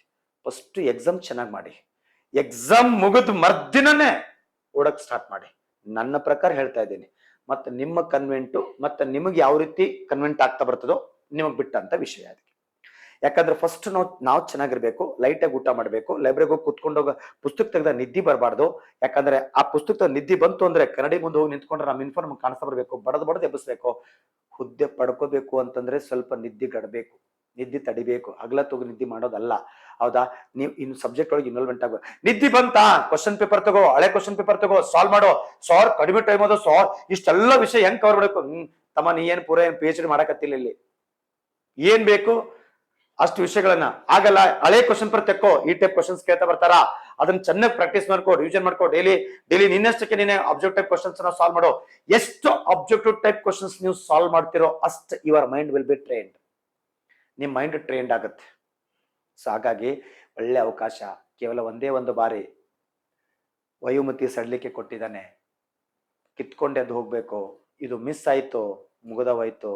ಆಮೇಲೆ ವಾಪಸ್ ನಾ ಡ್ರೈವರ ನೀ ಕಿನ್ನರ ಅಂತೇಳಿ ಊರಿಗೆ ಹೋಗ್ಬೇಕಾಗತ್ತ. ಮತ್ತೆ ಊರಾಗ ವಾಪಸ್ ಮುಗ ತೋರ್ಸಕ್ಕಾಗಲ್ಲ. ಒಂಥರ ಅಲ್ಲಿ ಹೋಗ್ಲಾ ಇಲ್ಲಿ ಹೋಗ್ಲಾ ಅಂತರ್ ಪಿಚಾಚಿದಂಗ ಆಗ್ತಾ ಬರ್ತದ. ಮತ್ತೆ ಮುಂದೆ ಬೇರೆ ಬೇರೆ ನಮ್ಮ ಹುಡುಗರಿಗಂತೂ ಸಿಕ್ಕಾಪಟ್ಟೆ ಬೇರೆ ಬೇರೆ ಸಮಸ್ಯೆ ಆಗ್ತಾ ಬರ್ತಾವ. ಏನ್ ಮಾಡ್ತಾನ್ರಿ ಹುಡುಗರು? ಕುಂತ ಅರಿಗಾಡ್ತಾನ್ರಿ, ಅದು ಬರ್ದನ್ರಿ, ಏನು ಕೆಲ್ಸ ಆಗಲ್ಲ. ನಮ್ಮ ಬ್ರ್ಯಾಂಡ್ ಅನ್ನ ನಾವೇ ಕ್ರಿಯೇಟ್ ಮಾಡ್ಕೋಬೇಕಂದ್ರೆ ಏನಾರ ಒಂದು ಪಡ್ಕೋಬೇಕು, ಕಿತ್ಕೊಂಡೆ ಅದು ಹೋಗ್ಬೇಕು. ಆಯ್ತಾ? ಸೊ ಹಾಗಾದ್ರೆ ಮೊದಲು ಎಕ್ಸಾಮ್ ಚೆನ್ನಾಗಿ ಕ್ಲಿಯರ್ ಆಗ್ತಾ ಬಂದ್ರೆ, ಒಳ್ಳೆ ಸ್ಕೋರ್ ಮಾಡ್ತಾ ಬಂದ್ರೆ, ಒಂದು ಹುದ್ದೆಗೆ 5ರಂತೆ ಫಿಸಿಕಲ್ ಕರಿತಾ ಬರ್ತಾರ. ಆ ಫಿಸಿಕಲ್ ಅಲ್ಲಿ 16 ಮೀಟರ್ 6 ನಿಮಿಷ 30 ಸೆಕೆಂಡ್ ಅಲ್ಲಿ ಹೋಗ್ತಾ ಬರ್ತದ. ಗೊತ್ತಿರಲಿಲ್ಲ, ಹಳೆ ಹುಲಿಗಳು ಆ ಕಡೆ ಬಂದವ ಅಂತ ಹೇಳ್ತಾ ಬಂದೆವು. ಆದ್ರೆ ನೀವು ಹಳೆ ಹುಲಿಗಳು, ನಿಮ್ದು ಏನಾದ್ರು ಬಾಡಿ ಗೀಡಿ ಅಥವಾ ಹೊಟ್ಟಿ ಬರ್ತಿತ್ತು, ಓಡಕ್ ಆಗ್ತಿಲ್ಲಪ್ಪ ಅಂತಂದ್ರೆ ಆದ್ರೆ ಹುದ್ದೆ ಬೇಕು, ಬಟ್ ಜೀವ ಕಿತ್ತೆ ಓಡ್ರಿ ಪರವಾಗಿಲ್ಲ, ಆದ್ರೆ ತುಂಬಾ ತ್ರಾಸ ಆಗ್ತಿತ್ತಂದ್ರೆ ಅಷ್ಟಿಲ್ಲ. ಮತ್ತು ಸರ್ ಹೇಳ್ಯಾರ ನಡಿ ಅಂತಿಕೊಂಡು ಓಡಿ ಹಾರ್ಟ್ ಅಟ್ಯಾಕ್ ಆಗಿ ಕೈಕಾಲು ಹಂಗು ಬ್ಯಾಡ್ ಅದಕ್ಕೆ. ಬಟ್ ಹಂಗ ಡೈಲಿ ಸ್ವಲ್ಪ ಪ್ರಾಕ್ಟೀಸ್ ಮಾಡಿ, ತೊಂದರೆ ಇಲ್ಲ. ಎಕ್ಸಾಮ್ ಒಟ್ಟು ಏನ್ 6 ನಿಮಿಷ 30 ಸೆಕೆಂಡ್ ಒಳಗೆ 4 ರೌಂಡ್ ಕ್ಲಿಯರ್ ಮಾಡ್ಬೇಕಷ್ಟೇ. ನೆಕ್ಸ್ಟ್ ಮುಂದಿನ ವಿಡಿಯೋದಾಗ ಸರ್ ನನ್ಗೆ ರನ್ನಿಂಗ್ ಆಗಲ್ಲ ಸರ್, ರನ್ನಿಂಗ್ ಹೆಂಗ್ ಮಾಡ್ಬೇಕು ಸರ್ ಅಂತ ಪ್ರಾಕ್ಟೀಸ್ ಕತ್ಕೊಂಡು ಸಪರೇಟ್ ಆಗಿ ವಿಡಿಯೋ ಮಾಡ್ತಾ ಬರ್ತೀನಿ ಇದಕ್ಕೆ. ಅದ್ ನೆಕ್ಸ್ಟ್ ನೋಡೋಣ ಅಂತ ಇದಕ್ಕೆ. ಸೊ ಇವರಿಗೆ 6 ನಿಮಿಷ 30 ಸೆಕೆಂಡ್ ಆಗ್ತಾ ಬರ್ತದ. ಆಮೇಲೆ ಉದ್ದ ಜಿಗಿತ 3.80 ಅದು 3 ಚಾನ್ಸ್ ಇರ್ತದ. ಅಥವಾ ಉದ್ದ ಜಿಗಿತ ಅಥವಾ ಎತ್ತರ ಜಿಗಿ, ಎರಡರಾಗ ಒಂದು ಯಾವ್ದನ್ನ ಕ್ಲಿಯರ್ ಮಾಡ್ಬೇಕು. ಅಥವಾ ಗುಂಡು ಎಸೆತ ಅಂತ ಕಂಪಲ್ಸರಿ ಹುಡುಗರಿಗೆ 7.26 ಅಂತ ಇರ್ತದ. ಆಮೇಲೆ ಇದು ಸಾಮಾನ್ಯ ಅಭ್ಯರ್ಥಿಗಳಿಗೆ SC ST ಯಾವ್ದೇ ರೀತಿ. ಮತ್ತು ಫಿಸಿಕಲ್ ಯಾವ್ದು ಕೆಟಗರಿದಾಗ ಹಂಗಿಲ್ಲ ತಿಳ್ಕೊಡ್ರಿ. ನಮ್ಗೆ ಆ ಕೆಟಗರಿ ನಮ್ಗೆ ಫಿಸಿಕಲ್ ಹಂಗಂತಿಲ್ಲ, ಎಲ್ಲರೂ ಕಾಮನ್ ಎಕ್ಸೆಪ್ಟ್ ಎಕ್ಸ್ ಆರ್ಮಿ ಬಿಟ್ಟು. ಎಕ್ಸ್ ಆರ್ಮಿದವ್ರಿಗೆ ಏನಾಗುತ್ತೆ ಗೊತ್ತಾ, 400 ಮೀಟರ್ ಇರ್ತದ, 2 ನಿಮಿಷ ಇರ್ತೈತಿ. ಅಂದ್ರೆ ಒಂದ್ ರೌಂಡ್ 200 ಅಂದ್ರೆ 400 ಮೀಟರ್ ರನ್ನಿಂಗ್ ಅನ್ನ 2 ನಿಮಿಷದಲ್ಲಿ ಕಂಪ್ಲೀಟ್ ಮಾಡ್ಬೇಕು ಅವರು. ಆಮೇಲೆ ಉದ್ದ ಜಿಗಿತವ್ರಿಗೆಲ್ಲ ಸ್ವಲ್ಪ ರಿಲ್ಯಾಕ್ಸೇಷನ್ ಇರ್ತದ. ಯಾಕಂದ್ರೆ ಅವ್ರು 17 ವರ್ಷ 20 ವರ್ಷ 25 ವರ್ಷ ಸರ್ವಿಸ್ ಮಾಡಿ ಬಂದಿರ್ತದ. ಸರ್ವಿಸ್ ಮಾಡಿ ಬಂದಿರ್ತಾರ ಅಂದ್ರೆ ಅವ್ರು ಬೇಕಾದ್ರೆ 4 ರೌಂಡ್ ಕೊಟ್ಟರು ಓಡ್ತಾರ. ಬಟ್ ಆದ್ರೆ ಓಡಿಸಂಗಿಲ್ಲ. ರೂಲ್ಸ್ ಪ್ರಕಾರ ಅವರಿಗೆ ಒಂದೇ ರೌಂಡ್ 2 ನಿಮಿಷ ಆಗ್ತಾ ಬರ್ತೈತಿ. ಆಯ್ತಾ? ಸೊ ಅವ್ರಿಗೆ ಗುಂಡೆ ಸತ ಎಲ್ಲ ಕಡೆ ಮಿಕ್ತು ಬಂದಿರ್ತದೆ. ಯಾಕಂದ್ರೆ ಅವ್ರಿಗೆ ಆಲ್ರೆಡಿ ಎಲ್ಲ ಸರ್ವಿಸ್ ಮಾಡಿ ಬಂದಿರ್ತಾರ, ಬಾಡಿ ಎಲ್ಲ ಇದಾಗ್ತಾ ಬಂದಿರ್ತದಕ್ಕೆ ಮಾಡ್ತಾ ಬಂದಿರ್ತಾರೆ. ಬಟ್ ಅವ್ರು ಇದನ್ನು ಆರಾಮ್ ಮಾಡ್ಬೋದು, ಬಟ್ ಆದ್ರೆ ಅಷ್ಟಿಲ್ಲ. ಸ್ವಲ್ಪ ಕೆಲವು ಎಲ್ಲರೂ ಅಂತಲ್ಲ, ಪಾಪ ಕೆಲವರಿಗೆ ಏರುಪೇರು ಆಗ್ತಾ ಬಂದಿರ್ತಾರೆ. ಹಾಗಾಗಿ ಅವರು ಸ್ವಲ್ಪ ರಿಲ್ಯಾಕ್ಸೇಷನ್ ಫಿಸಿಕಲ್ ಅಲ್ಲಿ ಕೊಟ್ಟಿರ್ತಾರೆ. ಬಟ್ ಮಾಜಿ ಸೈನಿಕರಲ್ಲಿ ಕೂಡ ಗೊತ್ತಿರಲಿದಕ್ಕೆ, ನೀವು ದೇಶ ಸೇವೆ ಸಲ್ಲಿಸಿ ವಾಪಸ್ ಬಂದು ಅದ ತಾಯಿನಾಡಿಗೆ ವಾಪಸ್ ಮಾಡಿ ಬಂದಿರ್ತೀರಿ. ನಿಮ್ಮ ರಾಜ್ಯದೊಳಗೆ ಯಾವ್ದೋ ಒಂದು ಹುದ್ದೆ ನಾವು ಅಲಂಕರಿಸಬೇಕಂತ ನೀವು ಸಾಕಷ್ಟು ಪ್ರಯತ್ನ ಪಡ್ತಿರ್ತೀರಿ. ಆದ್ರೆ ನಿಮ್ಮ ಪ್ರಯತ್ನಕ್ಕೆ ಫಲ ಸಿಗ್ತದೆ. ಆದ್ರೆ ಅದ್ರ ಜೊತೆಗೆ ನೀವು ಕೂಡ ಎಕ್ಸಾಮ್ ನ ಚೆನ್ನಾಗಿ ಮಾಡ್ಲೇಬೇಕು. ಯಾಕಂದ್ರೆ ಇವತ್ತಿನ ದಿನಗಳಲ್ಲಿ ಸಾಕಷ್ಟು ಎಕ್ಸ್ ಆರ್ಮಿಗಳಲ್ಲಿ ಕೂಡ ನಿಮ್ಮಲ್ಲಿ ಕೂಡ ಕಾಂಪಿಟೇಷನ್ ಇದೆ. ನಮ್ಮಲ್ಲಿ ಕೂಡ ಸಾಕಷ್ಟು ಎಕ್ಸ್ ಆರ್ಮಿಗಳು ಬಂದಿದ್ದಾರೆ, ಸೆಲೆಕ್ಷನ್ ಕೂಡ ಆಗಿದ್ದಾರೆ. ಆಯ್ತಾ? ಅಥವಾ ಸರ್ ಕಡಿಮೆ ಓದಿ ಇದೆ ಸರ್, ನಾನು ಇಲ್ಲಿ ತನಕ ಕೋಚಿಂಗ್ ತಗೊಂಡಿಲ್ಲ ಸರ್, ತುಂಬಾ ಗ್ಯಾಪ್ ಆಗಿದೆ ಸರ್, ನನ್ಗೆ ಏನ್ ಮಾಡ್ಬೇಕಂತ ಅರ್ಥ ಆಗ್ತಾ ಇಲ್ಲ ಸರ್, ನಮ್ ಧಾರವಾಡಕ್ಕೆ ಬನ್ನಿ, ಕ್ಲಾಸಿಗೆ ಬನ್ನಿ. ನಮ್ಮಲ್ಲಿ ಬ್ಯಾಚ್ ಆಲ್ರೆಡಿ ಸ್ಟಾರ್ಟ್ ಆಗಿದೆ. ಆಲ್ರೆಡಿ ರನ್ನಿಂಗ್ ಬ್ಯಾಚ್ಗಳು ಇದಾವೆ ನಮ್ಮ ಹತ್ರ. ಇದಕ್ಕೆ ರನ್ನಿಂಗ್ ಬ್ಯಾಚ್ಗಳಿದಾವೆ. ಆ ರನ್ನಿಂಗ್ ಬ್ಯಾಚ್ ಮುಗಿಸ್ಕೊಂಡು ಮತ್ತೆ ಹೊಸ ಬ್ಯಾಚ್ ಕೂಡ ಸ್ಟಾರ್ಟ್ ಆಗ್ತಾ ಬರ್ತವೆ. ನಿಮ್ಮಲ್ಲಿ ಹೈಜೆನಿಕ್ ಅಂಡ್ ಹೈ ಕ್ಲಾಸ್ ಆಗಿ ಒಳ್ಳೆ ಸಬ್ಜೆಕ್ಟ್ ಗಳೊಂದಿಗೆ ನಿಮ್ಗೆ ಕ್ಲಾಸ್ ಮಾಡ್ಕೊಡ್ತಾರೆ. ಅದ್ರ ಜೊತೆಗೆ ಫಿಸಿಕಲ್ ಪ್ರಾಕ್ಟೀಸ್ ಕೂಡ ಇರುತ್ತದೆ. ಬೆಳಗ್ಗೆ ಹೋದಾಗ ನಮ್ಗೆಲ್ಲ ಎಕ್ಸ್ ಆರ್ಮಿ ಕೂಡ ಫಿಸಿಕಲ್ ಪ್ರಾಕ್ಟೀಸ್ ಕೂಡ ಮಾಡಿಸ್ಲಾಗ್ತಾ ಬರ್ತದೆ. ಹಾಗಾದ್ರೆ ಬಂದು ನಮ್ಮಲ್ಲಿ ನೀವು ಕೆಲವೇ ದಿನಗಳು ಬಂದು ಇಲ್ಲಿ ಅಡ್ಮಿಷನ್ ತಗೊಂಡು ಈ ವಾತಾವರಣದೊಳಗೆ ಕೂತ್ಕೊಂಡು ನಿಮ್ ಕನಸಿನ ಹುದ್ದೆಯನ್ನು ಕನಸನ್ನು ಈಡೇರಿಸಿಕೊಂಡು ವಾಪಸ್ ನಿಮ್ ಊರಿಗೆ ಬೇಕಾದ್ರೆ ಹೋಗೋದಕ್ಕೆ ಒಳ್ಳೆ ಅವಕಾಶ ಇಲ್ಲಿ ನಿಮ್ಗೆ ಐತೆ. ಇದಕ್ಕೆ ಸಾಕಷ್ಟು ಕಡೆ ಸರ್ ನಾವು ಅಲ್ಲಿ ನಿಮ್ಗೆ ಸಾಕಷ್ಟು ಕಡೆ ಅವಕಾಶಗಳು ಸಾಕಷ್ಟು ಕಡೆ ಹೇಳ್ತಾ ಬರ್ತಾರೆ. ಬಟ್ ನಮ್ಮಲ್ಲಿ ವಿಶೇಷತೆ ಸುಮಾರು ಒಂದು 28-29 ವರ್ಷಗಳಿಂದ ಇದೇ ಫೀಲ್ಡ್ ಅಲ್ಲಿ ಕೂಡ ಕೆಲಸ ಮಾಡ್ತಕ್ಕಂಥ ಈ ಸಂಸ್ಥೆ, ಹೌದಾ, ನಿಮ್ಮ ಕನಸನ್ನು ಅನೇಕ ಗ್ರಾಮೀಣ ಅಭ್ಯರ್ಥಿಗಳಿಗೆ ಅಥವಾ ಅಂತವ್ರಿಗೆ ಏನಪ್ಪ ಅವರ ಕನಸನ್ನು ನೆನಸ ಮಾಡಿರ್ತಕ್ಕಂಥ ಈ ಸಂಸ್ಥೆ. ನೀವು ಬಂದ್ ಬೇಕಾದ್ರೆ ಅಡ್ಮಿಷನ್ ತಗೊಂಡು ಇಲ್ಲಿ ಕ್ಲಾಸ್ ಎಲ್ಲ ಬೇಕಾದ್ರೆ ಕೇಳ್ತಾ ಬರ್ಬೋದು ಇದಕ್ಕೆ. ಸರಿ, ನೆಕ್ಸ್ಟ್ ಮತ್ ಮುಂದ್ಬರ್ತೀನಿ ಇದಕ್ಕೆ. ಈಗ ಇಷ್ಟಾಯ್ತು ದೇಹ ದಾಢ್ಯತೆ. ಇದಾದ ನಂತರ ಇದಕ್ಕೆ ಈ ಚೆಸ್ಟ್ ಅಂದ್ರೆ ಇವೆಲ್ಲ ಕ್ಲಿಯರ್ ಆಗಿ, ರನ್ನಿಂಗ್ ಕ್ಲಿಯರ್ ಆಗಬೇಕು, ಲಾಂಗ್ ಜಂಪ್ ಅಥವಾ ಹೈ ಜಂಪ್ ಕ್ಲಿಯರ್ ಆಗಬೇಕು, ಶಾರ್ಟ್ ಪುಟ್ ಕ್ಲಿಯರ್ ಆಗಬೇಕು. ಅದಾದ್ಮೇಲೆ ಹೈಟಿಗೆ ಬರ್ತಾರ. ಹೈಟ್ ಮತ್ತು ಚೆಸ್ಟ್, ಹೌದಾ, ಮಿನಿಮಮ್ ಚೆಸ್ಟ್ 86 ಸೆಂಟಿಮೀಟರ್ ಬೇಕು. ಅಂದ್ರೆ ಕನಿಷ್ಠ ಎತ್ತರ 168 ಇರಬೇಕು. ಹೈಟ್ 168 ಸೆಂಟಿಮೀಟರ್ ಬೇಕು. ಅಥವಾ ಈ ಮಾಜಿ ಸೈನಿಕರು ಕರಿತಾ ಬರ್ತಿದ್ದಕ್ಕೆ ಚೆಸ್ಟ್ 86 ಬೇಕು. ಉಸಿರು ಅಂತ ಒಳಗೆ ತೊಗೊಂಡ್ರೆ 5 ಸೆಂಟಿಮೀಟರ್ ಮಿನಿಮಮ್ 5 ಸೆಂಟಿಮೀಟರ್ ಎಕ್ಸ್ಪೆನ್ಷನ್ ಆಗ್ಬೇಕು. ಅದಕ್ಕೆ ಹೆಚ್ಚಾದ್ರೂ ಓಕೆ, ಮತ್ತೆ ತೀರ ಆಗಲ್ಲ. ಇದು ಯಾರಿಗಾಗಲ್ಲ ಅಂದ್ರೆ ಸ್ಮೋಕಿಂಗ್, ಚೈನ್ ಸ್ಮೋಕಿಂಗ್ ದವರಿಗೆ ಆಗಂಗಿಲ್ಲ. ಕೆಲವರಿಗೆ ಚೆಸ್ಟ್ ಡಿಸೀಸ್ ಇತ್ತು ಅಂತಂದ್ರೆ ಅಥವಾ ಲಂಗ್ಸ್ ಡಿಸೀಸ್ ಇತ್ತು ಅಂದ್ರೆ ಆಗಂಗಿಲ್ಲ. ಮಿನಿಮಮ್ ಅಷ್ಟು ಬೇಕು. ಯಾಕಂದ್ರೆ ಈ ಡಿಪಾರ್ಟ್ಮೆಂಟ್ ಅಲ್ಲಿ ಬಾಡಿ ಫಿಟ್ ಅಂಡ್ ಫೈನ್ ಇರಬೇಕು. ಇದ್ದ ಮಾತ್ರ ಡ್ಯೂಟಿ ಮಾಡಕ್ ಆಗತ್ತಾ, ಸುಮ್ನೆ ರೋಗಸ್ಥರು ಮಾಡ್ಕೊಂಡು ಅಲ್ಲಿ ಕೆಲಸ ಮಾಡಕ್ ಆಗಂಗಿಲ್ಲ. ಹಾಗಾಗಿ ಇಷ್ಟೆಲ್ಲ ಫಿಸಿಕಲ್ ಅನ್ನ ಚೆನ್ನಾಗಿ ಸ್ಟ್ರಿಕ್ಟ್ ಆಗಿ ಚೆಕ್ ಮಾಡ್ತಾ ಬರ್ತಾರೆ ಇದಕ್ಕೆ. ಸರಿ, ಕರ್ನಾಟಕ ಅರಣ್ಯ ಪ್ರದೇಶಗಳಲ್ಲಿ ವಾಸಿಸುತ್ತಿರುವಂತಹ ಬುಡಕಟ್ಟು ಪುರುಷ, ಬುಡಕಟ್ಟು ಜನಾಂಗ ಯಾರು ಅಂತ ಹೇಳ್ತಾ ಬಂದೆ. ಬಟ್ ಅವರಿಗೆ ಹೈಟ್ ಅಲ್ಲಿ ರಿಲ್ಯಾಕ್ಸ್ ಇರ್ತದೆ. ಯಾಕಂದ್ರೆ ತುಂಬಾ ಹೈಟ್ ಬೆಳೆಯಲ್ಲ, ಅವ್ರು ಗಿಡ್ಡಿಗಿರ್ತಾರ. ಅದಕ್ಕಾಗಿ ಆ ಕರ್ನಾಟಕ ಸರ್ಕಾರ ಅವ್ರಿಗೆ ಹೈಟ್ ಅಲ್ಲಿ ಸ್ವಲ್ಪ ಕಡಿಮೆ ಕೊಟ್ಟದ್ದು 155 ಸೆಂಟಿಮೀಟರ್. ಸಾಮಾನ್ಯ ಇದ್ದವರಿಗೆ 168, ಬಟ್ ಅವರಿಗೆ 155 ಸೆಂಟಿಮೀಟರ್ ಐತಿ. ಎದೆ 5 ಸೆಂಟಿಮೀಟರ್ಗಳು ಕನಿಷ್ಠ ವಿಸ್ತರಿಸುವುದೊಂದಿಗೆ ಸಂಪೂರ್ಣವಾಗಿ ಗೀಸಿದಾಗ 75 ಆಗ್ಬೇಕು. ಅವ್ರು ನಮ್ಗಿಂತ ಸ್ವಲ್ಪ ರಿಲ್ಯಾಕ್ಸೇಷನ್ ಅದ, ಯಾಕಂದ್ರೆ ಬಾಡಿ ಸ್ಟ್ರಕ್ಚರ್ ಸ್ವಲ್ಪ ಚೇಂಜ್ ಆಗ್ತಾ ಬಂದಿರೋದ್ರಿಂದ ರಿಲ್ಯಾಕ್ಸೇಷನ್ ಆಯ್ತು ಅದಕ್ಕೆ. ಸರಿ, ನೆಕ್ಸ್ಟ್ ಮುಂದ್ ಬರ್ತೀನಿ ಇದಕ್ಕೆ. ಅದಾದ್ಮೇಲೆ ಇಷ್ಟು ನಮ್ಗೆ ಏನಾಗ್ತಾ ಬಂತಪ್ಪ ಅಂತಂದ್ರೆ, ನಮ್ಗೆ CR DR ಅದ್ರ ಜೊತೆಗೆ ಎಕ್ಸಾಮ್ ಯಾವ ರೀತಿ ತಯಾರಾಗಬೇಕು ಅಂತ ಅನ್ನೋದನ್ನ ಇಷ್ಟು ನಾನು ನೋಡ್ತಾ ಬಂದಿರೋದಕ್ಕೆ. ಸೊ ನಿಮಗೆ ಎಕ್ಸಾಮ್ ಗಳಿಗೆ ಸಂಬಂಧಪಟ್ಟಂತಹ ಮತ್ತೊಂದು ವಿಡಿಯೋಗಳ ಜೊತೆಗೆ ಯಾವೆಲ್ಲ ವಿಷಯಗಳು ಇರ್ತವೆ, ಯಾವ ರೀತಿ ತಯಾರು ಮಾಡಬೇಕು, ಯಾವ ರೀತಿ ಓದ್ಬೇಕು, ಹೌದಾ, ಮತ್ತೆ ಅದ್ರ ಜೊತೆಗೆ ನಮ್ಮಲ್ಲಿ ಕ್ವಶನ್ಸ್ ಗಳನ್ನ ಕೂಡ ಡಿಸ್ಕಸ್ ಮಾಡ್ಲಾಗ್ತಾ ಬರ್ತದೆ. ಸೊ ಇಷ್ಟು ಇವತ್ತು ಯಾವ್ದಪ್ಪ ಅಂದ್ರೆ ಈ ಪೊಲೀಸ್ ಕಾನ್ಸ್ಟೇಬಲ್ ಸಿವಿಲ್ ಮತ್ತು ಸಿವಿಲಿಗೆ ಮತ್ತು ಅದ್ರ ಜೊತೆಗೆ ಇವತ್ತು ಈ ನೋಟಿಫಿಕೇಶನ್ ಆದೇಶ ಹೊರಡಿಸಿರ್ತಕ್ಕಂಥದ್ದು, ಅದ್ರ ಜೊತೆಗೆ CR DR ಇದ್ರ ಕುರಿತು ಏನಾಗುತ್ತೆ ಇಷ್ಟು ಮಾಹಿತಿ ಅಷ್ಟು ಗೊತ್ತಿರೋದಕ್ಕೆ. ಸೊ ಬರುವಂತ ದಿನಗಳಲ್ಲಿ ಮತ್ತೊಂದು ವಿಡಿಯೋ ಜೊತೆಗೆ ಯಾವ್ದಪ್ಪ ಅಂದ್ರೆ ಯಾವ ಡಿಸ್ಟ್ರಿಕ್ಟ್ ಹಾಕ್ಬೇಕು ಸರ್, ನಮ್ಗೆ ಅದು ಗೊಂದಲ ಆಗ್ತದೆ, ಇದು ಗೊಂದಲ ಆಗ್ತದೆ, ಆ ಗೊಂದಲಕ್ಕೂ ಕೂಡ ನಾವು ಅದ್ರ ಕುರಿತು ಕೂಡ ನೆಕ್ಸ್ಟ್ ಒಂದು ವಿಡಿಯೋ ಕೂಡ ಮಾತನಾಡ್ತಾ ಬರ್ತೀನಿ. Yes, thank you so much. All the best.